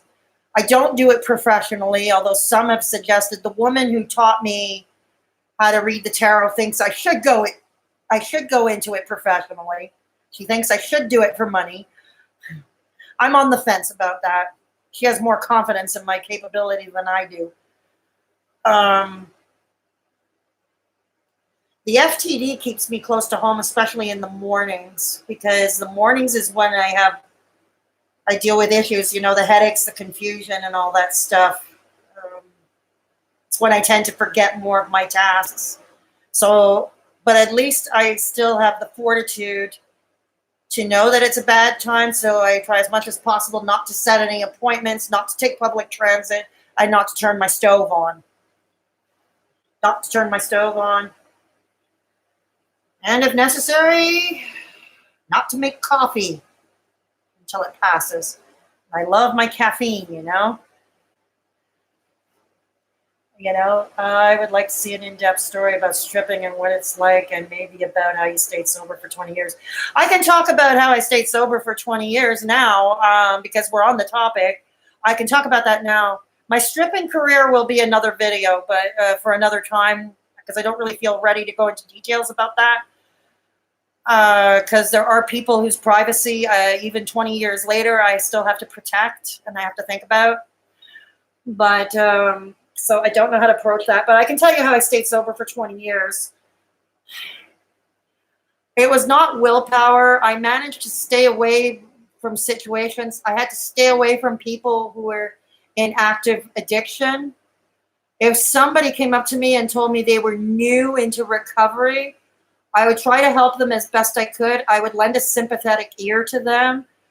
One thing I'm great at, okay, is putting out fires. If somebody is in a crisis mode, I could try to help them out of a crisis. I'm pretty good at that. And if I can't, I could find the right resources to help them and point them in the right direction. And so if somebody was new into recovery, I would find, what would they need? Do they need a women's shelter? Do they need a full-on detox center? I can refer them the right people. I can refer lawyers if they get arrested, lawyers who take legal aid mandates. I could do it all. And that's what I do. I try to help other people. Even when I was on the dope, I would still help others. I was taught at an early age that I had to be helpful all the time. And I try to be a problem solver. And that's the thing about the FTD that I worry about the most. Well, no, ending up in a nursing home is what I worry about the most. But ending up in a nursing home is what I worry about the most. But what I worry about the most is losing my problem solving skills.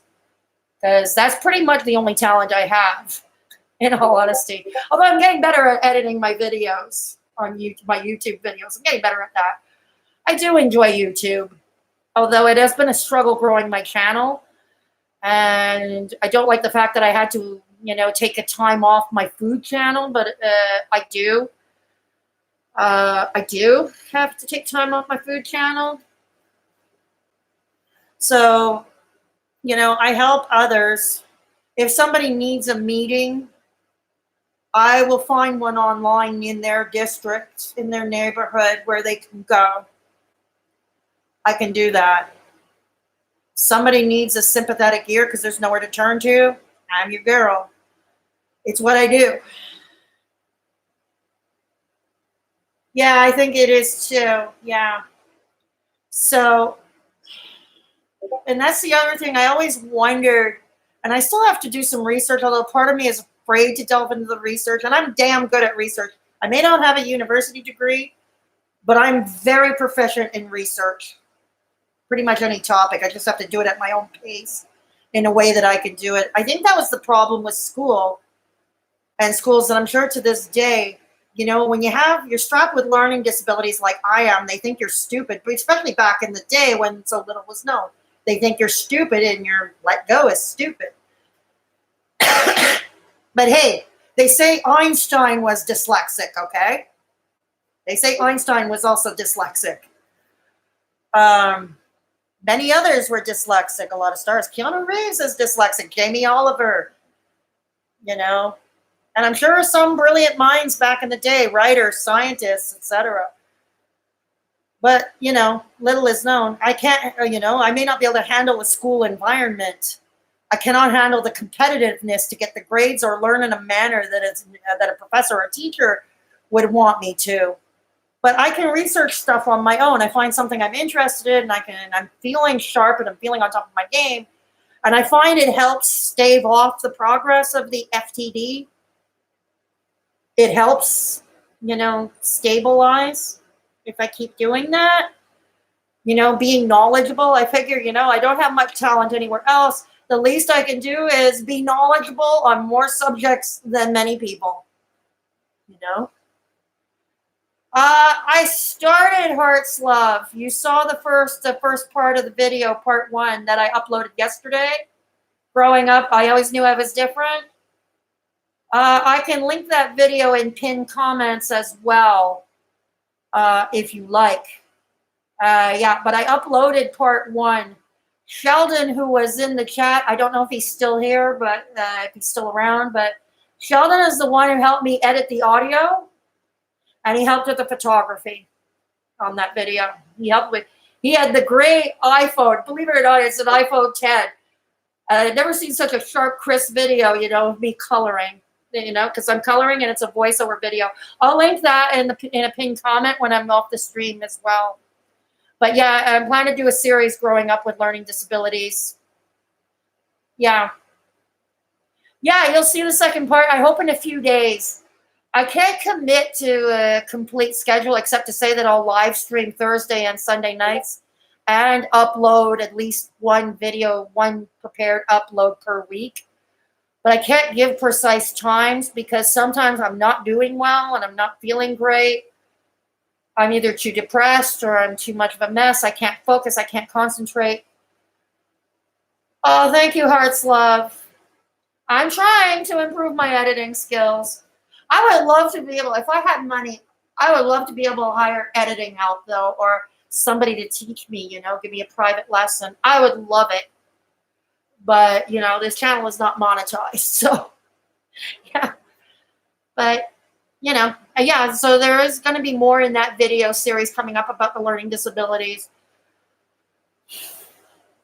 But yeah, that's basically for 20 years I've stayed off, and there would be motivations, I figured I worked this hard to claw my way out of all these holes I did crawl into. I worked too damn hard, struggling, and it's always a struggle to get out of a hole rather than slip down and fall. You know what I mean? And especially now, oh, by all means, Supernova. So especially now, okay? Especially now, it's important because, and the other thing is, one of my goals is to leave Montreal. If somebody offered me to move in with them outside of Montreal, I would.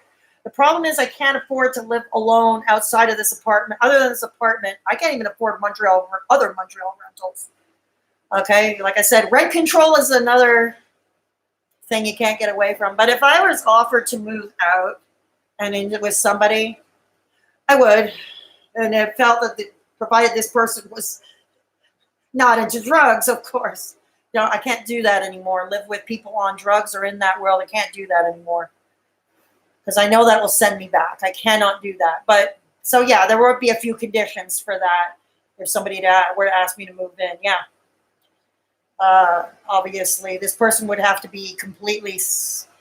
They'd have to have been in recovery for some time. If they are recovering addicts themselves, they would have to have been in recovery, for a long time, a very long time. Because I find the longer one is in recovery, such as myself, the less the chance there is to relapse. I think I've matured over the years. I mean, yeah, I'm having a hard time lately.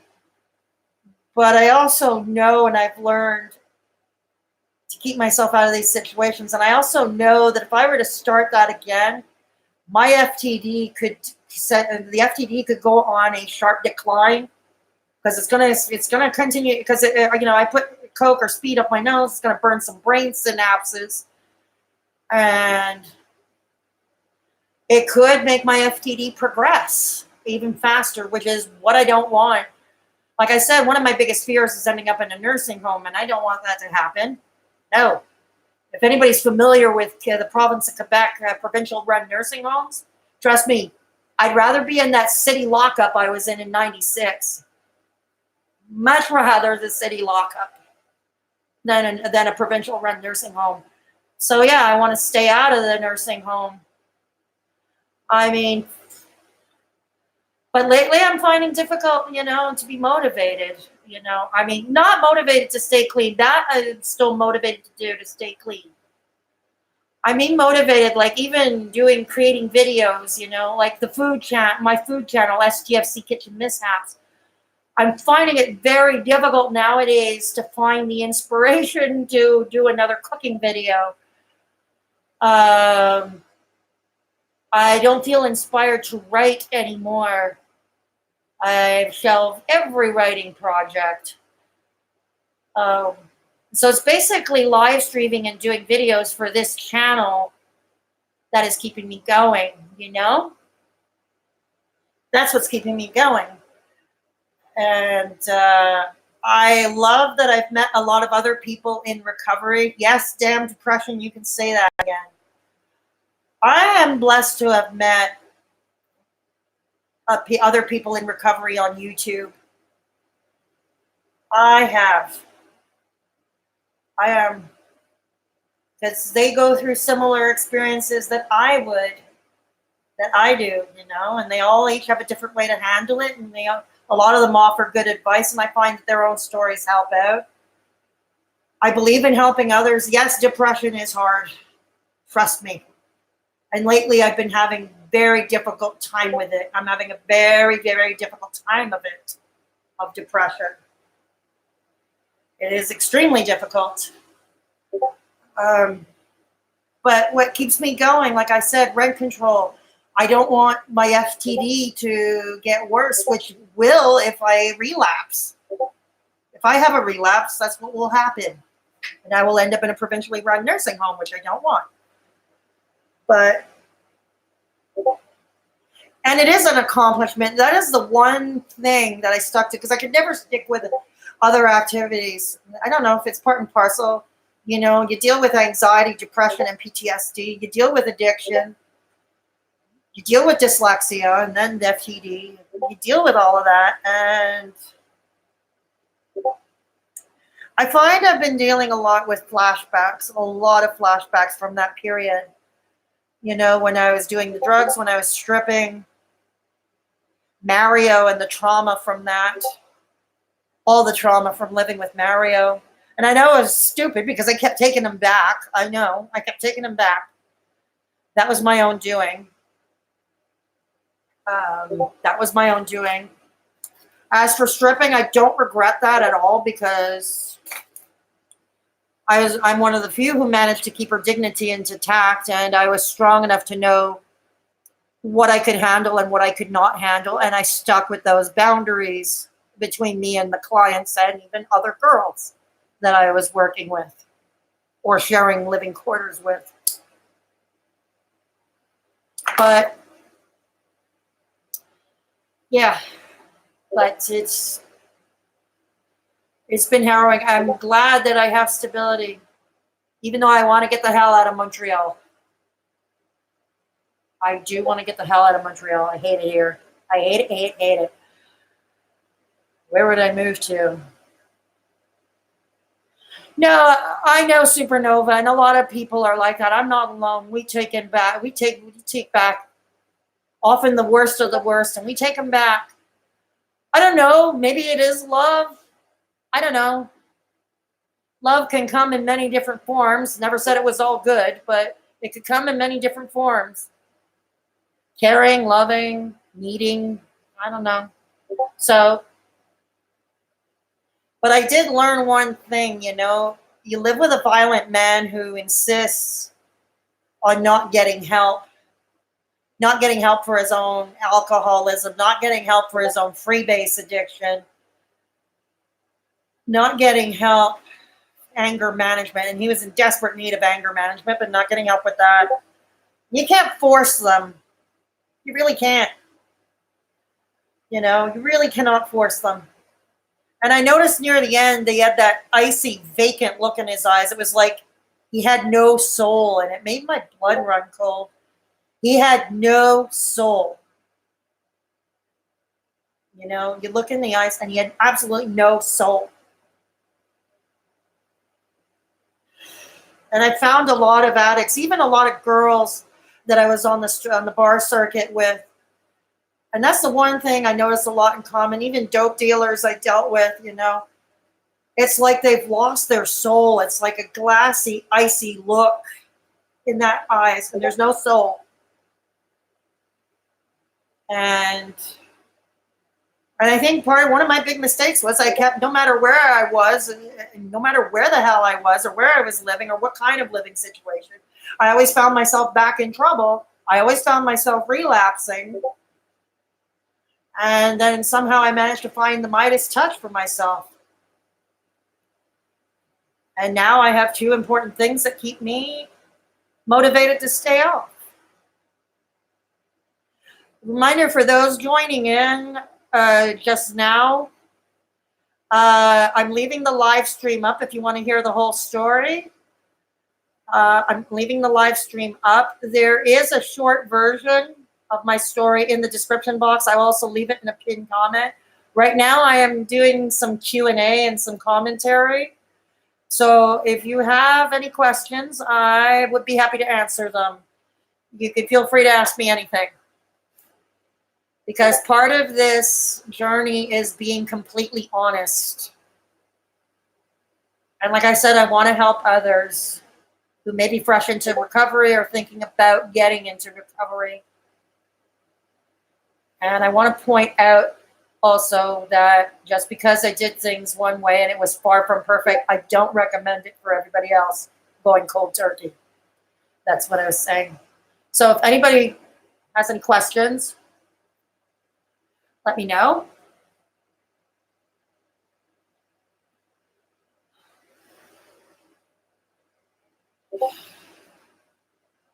But yeah, hobbies. At least I can say cocaine isn't one of them anymore.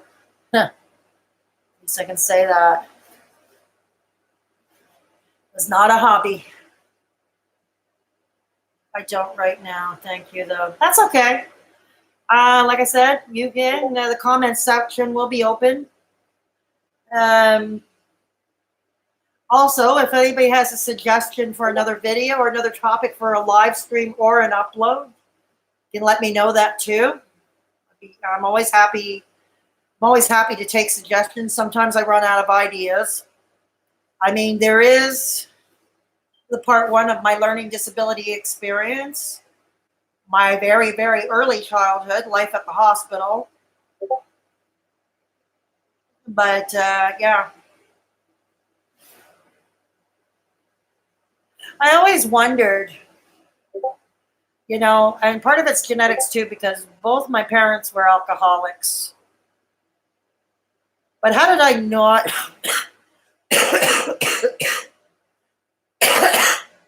Yeah, you and Hearts asked for that, and that will be down the line. I think that will be more another one for live stream where I can hold a Q&A, a Q&A type of format. I always wonder, I mean, my parents were alcoholics. Drinking was never my strong suit, but I found my way to cocaine, freebase, and speed. I had to do everything different from my family, even. I even have to do addiction differently. Yeah, I make tasteless jokes when I'm nervous. I tend to make very tasteless jokes when I'm nervous. Okay, Hearts Love, thank you so much for stopping by. Thank you so much for stopping by. It was great seeing you. So who's still left? I see I have 5 people left. So I can stay on with you if you want. Yeah, I had to do that differently from my family too. I don't think they knew because I wasn't really close. I mean, I used to talk to my mother regularly when my father was alive. She knew I was dealing coke, but I don't think she knew, and she knew I used it every so often. She didn't know how bad I was into it. She didn't know. She's probably going to find out now, but I can't worry about that anymore. I think that was partly why I was nervous about doing this live stream, because my mother would find out. And it's funny, I'm a middle-aged woman who nowadays doesn't really have much of that of a relationship with her. Don't have much of a, and I'm still worried about, I mean, she still thinks the worst of me, I find. Thinks the worst of me, like a lot of people think the worst of me. And I think another part I struggle with, even though I've been straight for 20 years and I had turned my life around with great struggle, with a lot of hardship. But sometimes I wonder if drug addict, cokehead are stamped on my forehead like a tattoo, It's almost like I might as well have it tattooed on my forehead or on my face, Because, one thing, and I don't lie, I'm one of the most honest people you'll ever come across.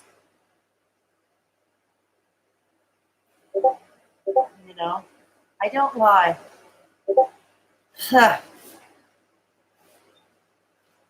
And thank you, Supernova. Thank you, Supernova. That's okay. Like I said, I'm glad you're watching Lola too. Lola's very good. Is a good, very good person from what I've seen of her. She's a very bright, well-spoken woman. Yeah, I wish more people were honest. It's funny, I'm more honest than most in today's society. I'm more honest than most. And that's one of the things people don't like, or people don't trust me for whatever reason. It's like they think I'm going to run off with the silverware or something. They think I'm going to run off, abscond with the silverware or something. Yeah, they do eventually get caught, and I do catch them. And that's another thing I'm good at. I inherited that from my father, actually. My father was great at that. And he was very sneaky at it, too. Find out if you were lying. See, my father was a high school teacher. So he was on to every trick in the book, right?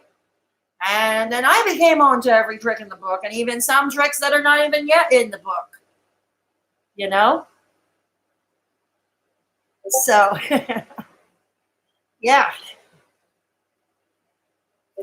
It was. It was.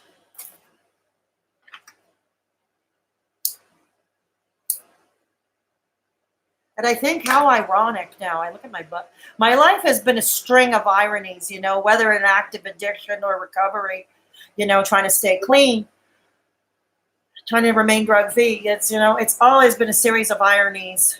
Always. Yeah, you're right. It always does come into the light supernova. It always does. Always, always, always. Oh, it's about that time. I usually feel like bringing out Shiza Afaker for some dumb poetry, but I don't have enough people watching right now for bad poetry games. But have no fear, bad poetry games will be back. I don't even feel like doing bad poetry games right now. I don't even feel like doing bad poetry games right now.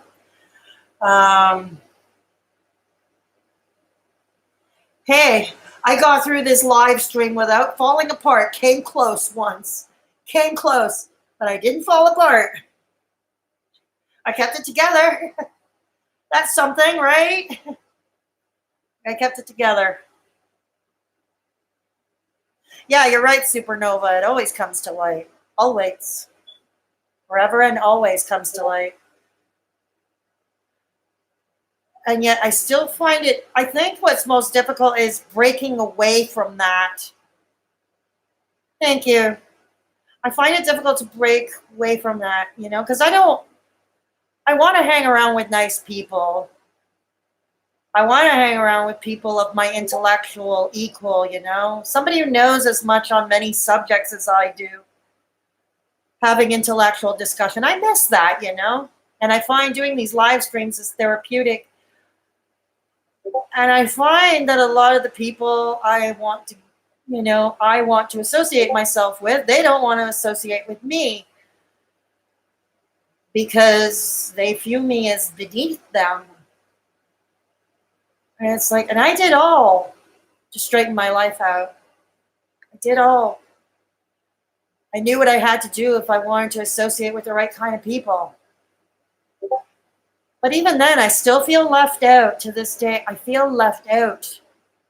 And that is a terrible feeling. I feel left out. I mean,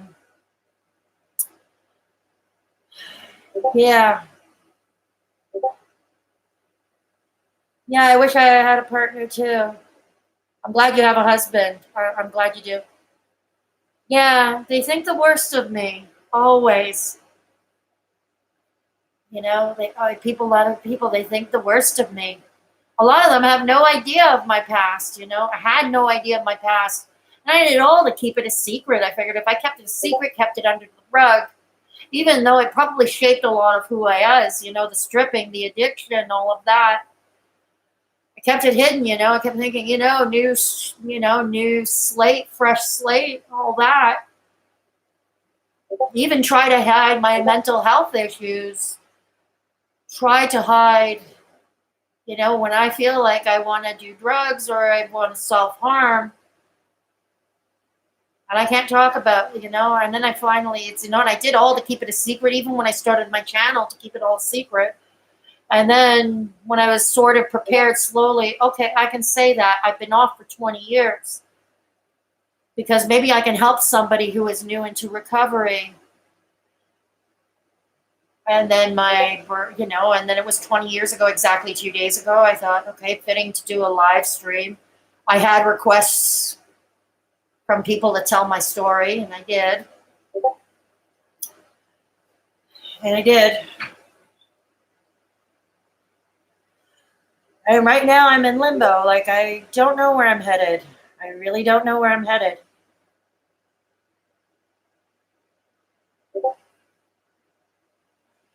But I try to trudge on, I try to.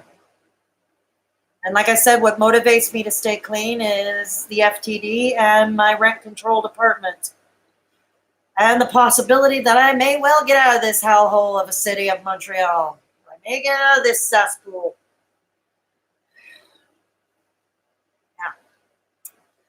Yeah. It's something. How long have I been on? Almost 2 hours. Okay. I've got 3 people in here. Cool. Oh, thank you, Supernova. Thank you. Well, at least we don't have a bot/troll this time around, eh? To muck things around, to mess things up. Like that time a couple of weeks ago. that bot/troll that we couldn't get rid of. I'm glad. I'm glad. So, if anybody has any questions, what would you like to talk about? Like I said, I don't have enough watching right now to play bad poetry games, and I don't want to play bad poetry games today.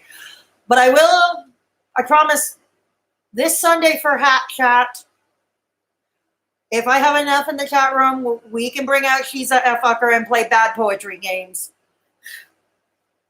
Lola has a lot of trolls. Are you a mod on her streams too? Holy crap! I should.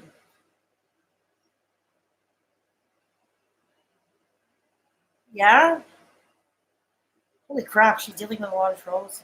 Oh, they were funny ones, not rude. Funny as in funny, stupid, like stupid. Or funny as in really funny, like just like heckling a stand-up comic funny.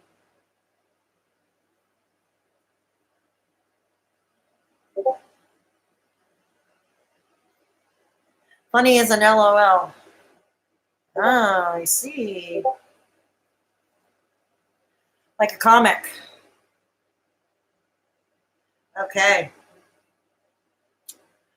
I only have 2 left right now in the stream. Okay, right now I think I have 2 left, and I told the whole story. Unless any of you 2 who left in the watching this stream, once again, last call for questions and answers. Oh, like a comic. So I'll wait a bit if anybody has any questions. Last call for questions. Last call for Q&A. Hi, Wraith Phoenix. Hi. Wraith, whatever you missed, I'm leaving the live stream up so you can catch if you like, if you're so inclined, you can catch what you missed. But I'm happy to answer some questions for you, Wraith, if you have any. Jay needed yesterday. Oh, boy. Oh, boy.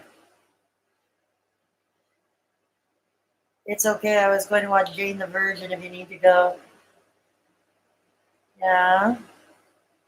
Jane the Virgin? I never heard of Jane the Virgin. I did. Oh, dear. What? Oh, dear. Wow. So if anybody had, Rafe, do you have any questions? Because I'd be happy to stick around and answer them for you if you like. There's no hurry. It's a show about a woman who has a baby and is a virgin. What, she got pregnant by the Immaculate Conception? She got pregnant by Immaculate Conception? Holy, this sounds like almost like the movie Agnes of God. Anybody who doesn't know, that was a movie in the early 80s with Jane Fonda. And it was filmed in Montreal. It was filmed in Montreal. It was with Meg Tilly, Anne Bancroft, and Jane Fonda. And it was about a murder. It's a murder mystery. And there was this young novice who was pregnant. And everybody was trying to lead Jane Fonda's character, who was a psychologist, Dr. Livingston, to believe that Meg Tilly, who played the novice nun, tried to make her believe that she got pregnant by Immaculate Conception. Anne Bancroft plays this really jaded Mother Superior who ran the convent, who absolutely needed something to believe in. You know, it was crazy. So I don't know if Jane the Virgin is something along those lines. By mistake at the OBGYN? What, he artificially inseminated her? You artificially inseminated her? Oh my. That's okay, Race. Don't worry about it. I'm glad. You know what? I appreciate anytime you show up. All of you. Anytime you show up, I love it. It's more like a telenovela. Oh. Oh. Kind of like a soap opera, huh? Yeah. Wow. Oh, kind of like a soap opera. Whew. Let me see. Oh, God. I don't know. It kind of reminded me. That's what I thought of, that movie, Agnes of God. If you're able to find it online, Agnes of God, it was filmed in Montreal, like I said, with Jane Fonda and Anne Bancroft and Meg Tilly. I highly recommend it. I actually enjoyed it. I like a good murder mystery. You know, I like a good murder mystery. So, I highly recommend it if you choose to watch it. I'll look it up. I like old movies and musicals. Yeah, well, no, it's not a musical. Agnes of God is not a musical. But it's a great murder mystery. It's a quirky story of a psychologist who's trying to figure out a murder with a cop, played by a Canadian actor. I forget his name. He's a Canadian actor. He was in the series Adderley, and he did another one where he ran a ranch for delinquent kids. What was his name? Winston Record. That's it. Winston Record. No, they don't sing. This is not the singing nun. This is not Dominique. No. It's not that. It's not that. But no, I recommend the movie, seriously. It's a quirky little story. It's a quirky murder mystery. Themes of, because the novice nun who is accused of the murder is also pregnant. They all refuse to say, and they all trying to push off that she got pregnant by Immaculate Conception. But I highly, if you can find it online, I'm sure it's might be obscure or hard to find. It's never been on Netflix as far as I can see. But I highly recommend the movie, seriously. Yeah, I highly recommend the movie. What else? Oh, what else have I watched? Oh, yeah, I watched the final season. I binge watched the final season of Orange is the New Black. I loved the ending. I'm not going to give it away, though, for those who didn't watch it. I love the ending. Oh, I've got 4 people now. Cool. I've got 4 people now. If any of you are new, who just joined in for the first time. I told my story, but I am leaving the live stream up so you can catch the story if you like, or parts of it, whatever you like. I am holding a Q&A. If you've got questions, you can ask me in the chat. Otherwise, right now, we're just chatting. We're just chatting right now. But what else? Yeah, I'm not going to give it, but the last season, it's the end of the series. We're not doing another season of Orange is the New Black. Interesting. There are themes of addiction, of course, in that show. Very interesting. But, oh, sometimes I find stories, you watch a movie or a television show about an addict. I think they're doing a better job of it now, but back in the old days, I found they did a terrible job of depicting addicts. A lot of it was like out of the scope of reality, beyond reality. There were only a few movies, like Christiane F., for instance, which is another movie I recommend. Or the story of Sid and Nancy Vicious. I forget what it was called. Sid and Nancy, I think. Sid Vicious from Sex Pistols. That was okay, but Christiane F. was better. Yeah. Lots of good movies. I pick the obscure movies, Movies that everybody seems to know about and all that. Don't know anything about them. I don't know movies of the millennial age, really. Except for maybe Michael Moore flicks, documentaries. And of course, I am looking forward to seeing the Mr. Rogers biopic. And of course, one thing you'll never hear me say, unlike the Rewired Soul, I will never tell anyone you need to be an example to those in the recovery community. Never. It's too much pressure to put on anyone, and it's absolutely the wrong-handed thing to say, and it still pisses me off to this day that he did that. But I find I'm not, I don't want to come off as preachy, and I think that was another reason why I was nervous about talking about my story, because I didn't want to come off as preachy, because I find being preachy is the worst thing you can do. You'll send somebody just in the opposite direction. It'll send somebody exactly in the opposite direction. So I was a bit worried about how I was approaching that as well. I didn't prepare a script. I didn't prepare anything. It didn't sound preachy. Thank you, Supernova. Thank you.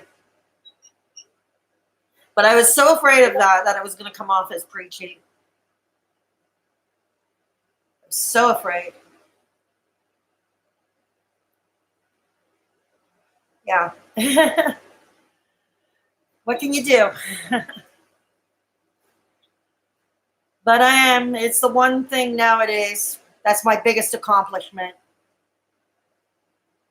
And I should be proud, yeah, the regrets, wish I hadn't gotten into it in the first place.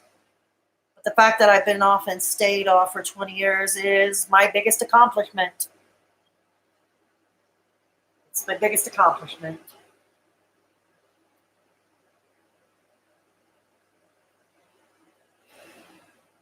Now, if only I can fit in, right? If only I can fit in. If only I can belong somewhere. Oh, I miss intellectual chat. That's a very big deal. Be proud. Thank you. And it is a big deal to me. It is a big deal. Like I said, no, neither do I. And everything I do is unconventional. Even the way I recovered was unconventional. Probably fitting, Very fitting. Hey, Shell. It must have been very difficult. Oh, thank you, Rafe. Yeah, okay. Yeah, Rafe, everybody else in the live, Sheldon is the one on my last upload, part one of my learning disabilities video. Sheldon was the one who edited the audio, the voiceover for me. He's the one who handled my voiceover. And he helped shoot video clips and photography.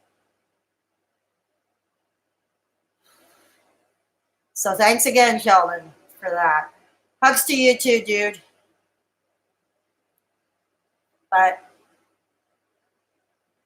yeah, overrated. Fitting in is overrated. I know. And I know that intellectually it is overrated, trying to conform to the norm. You know, and it's been rammed down my throat so often, you know, but I can't. I'm not even going to bother trying anymore. And I just want to be accepted for who I am, you know, exactly for who I am. And I'm done hiding secrets. I'm really done with it. Thank you, Sheldon. I'm really done with hiding secrets. You know, and it's partly why I got a YouTube channel. You know, I've heard this said before, and I agree, and I've said it before. I think YouTube is for people like us who don't really fit the mold, who don't really fit in, really. Misfit, if you will. I think YouTube has become the perfect platform for it. Although growing a channel is still a struggle. Growing a channel is still very much a struggle. And I'm unleashing my stories because I'm ready to. And some suggested that I write a book. And I did start a novel, which is fiction, but based on events in my own coming of age. And yeah, drugs were involved with that too. So that was around the time, just before I had met Gina and that dude she was seeing. Right around that time she met Gina and that dude she was seeing. The dude who had kept us in coke and food and exciting lifestyle, where it all started. You know, I think about them. I mean, I know Gina passed away. She had cancer. But Gina did end up getting to live her best life, too. She got married to a great man, ended up owning a Subway, had 3 kids, became a soccer mom. A soccer mom and a business owner, you know? And I felt she was taken away too soon, too. She passed away in 2014. And it's the reason why I'm not using her real name is, like I said, she has children. I don't know how much they know about her past, if anything at all. And if they don't know anything at all, I'd like to keep it that way. That's not up to me to tell them about their mother. Release of pain and heart, and it's needed. I was never this nervous about doing a live stream before. In all honesty, I was never this nervous about doing a live stream. This live stream made me the most nervous, even more nervous than the first live I ever did. You know, I was worried I was going to have an emotional meltdown. Came close once during the last few hours, but I held it together. So I'm proud of that too. Sometimes it's the little things for some of us, you know, the little things. Not the big grandiose, and I find a lot in society as general, they expect grandiose gestures. They have grandiose expectations. They expect something big.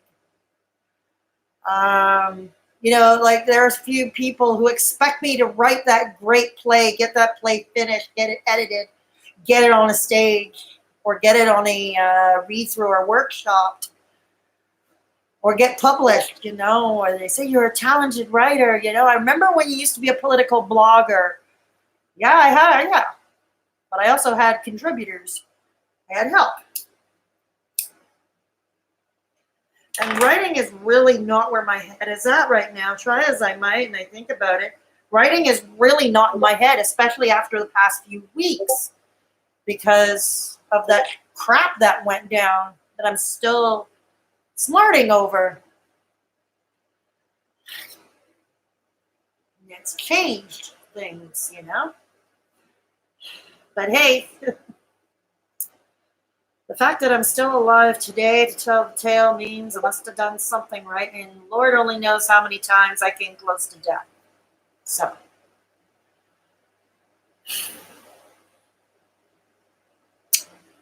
yeah. Yeah, exactly. Yeah, it is exactly hard. I find it hard to get motivated. And the videos that I'm doing working on growing up with learning disabilities, like I said, part one is already uploaded, and I will have that when I get off this stream, I will have that link in a pinned comment so you can peruse. It's about 17 minutes long, part one. I will also have a few other pertinent videos linked in pinned comments when I get off the stream, so you can check that out. You can check all of that out. But, I even was like, I had to push myself to do it because I promised to do it. I promised myself that I would get that story out. Not just, about growing up with the learning disabilities. And I wanted it so well done. That's why I recruited Sheldon's help with the audio. I decided it was going to be a voiceover with a lot of visual clips and all that. Add a little fun imagery to it, and help with the photography. I mean, his iPhone 10 takes damn good, sharp videos. I gotta say, much better than my Samsung Galaxy. My Samsung Galaxy A8. His iPhone 10 takes way better videos. So I'm grateful that Sheldon helped me, and he could charge me. I mean, he is my ex-partner. We're not together anymore. And he's within his right to charge me because it's what he did for 30 years. He was a radio guy for 30 years. He was a technical producer for some very prominent talk show hosts here in town. Oh my God, I'm going to go watch Jane the Virgin before it gets spoiled. Thank you for sharing your story. It's hard, but you did a good job. Thank you, Supernova. Okay, enjoy Jane the Virgin, okay? Yeah, go enjoy Jane the Virgin. Like I said, the last upload will be linked in a pinned comment when I get off the stream. I will DM you, Supernova. Thank you so much. I will DM you. Thank you so much. I appreciate all of you who stopped by. Appreciate all of you. I'm glad I told it. Good night. Good night. Enjoy Jane the Virgin and try to find Agnes of God or Christiane F.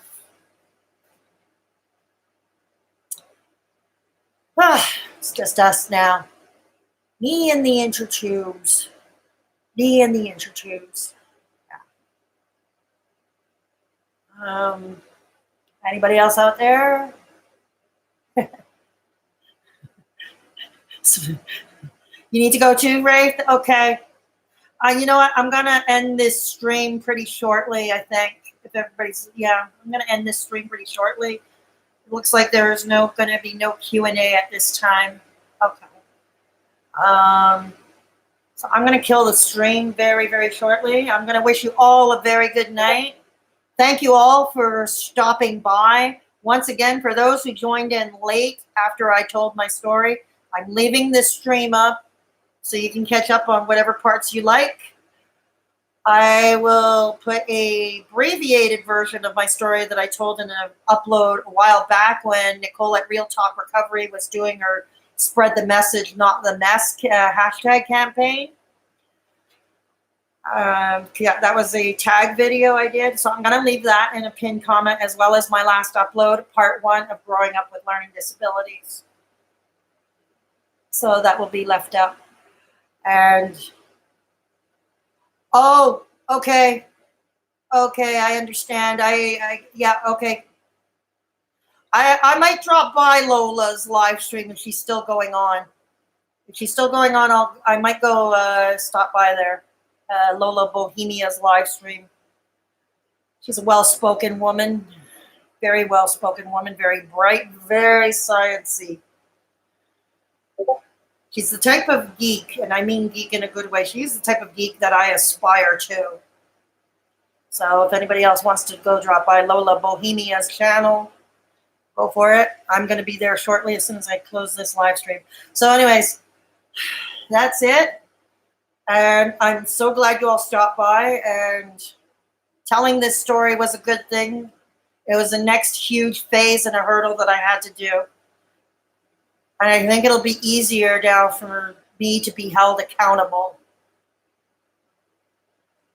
I mean, I'm still doing good, holding myself accountable to not relapsing, but it's good to be held accountable. Oh, she ended hers. Oh, who's on now? Driven? Okay. Okay, thanks for letting me know, Ray. Okay, she ended hers. Okay. She'll be on another time, I'm sure. So thank you all for stopping by. I wish you all a good night. And we're going to have Sunday night hat chat. It will be happier topics and more fun. And if I have enough people, we'll bring out Shiza F. Walker. We'll play our bad poetry games. And if anybody has any suggestions for what you want to talk about on Sunday's hat chat, hit me up on Facebook or Twitter or Instagram. My links are in the description box. And we'll see what we can do.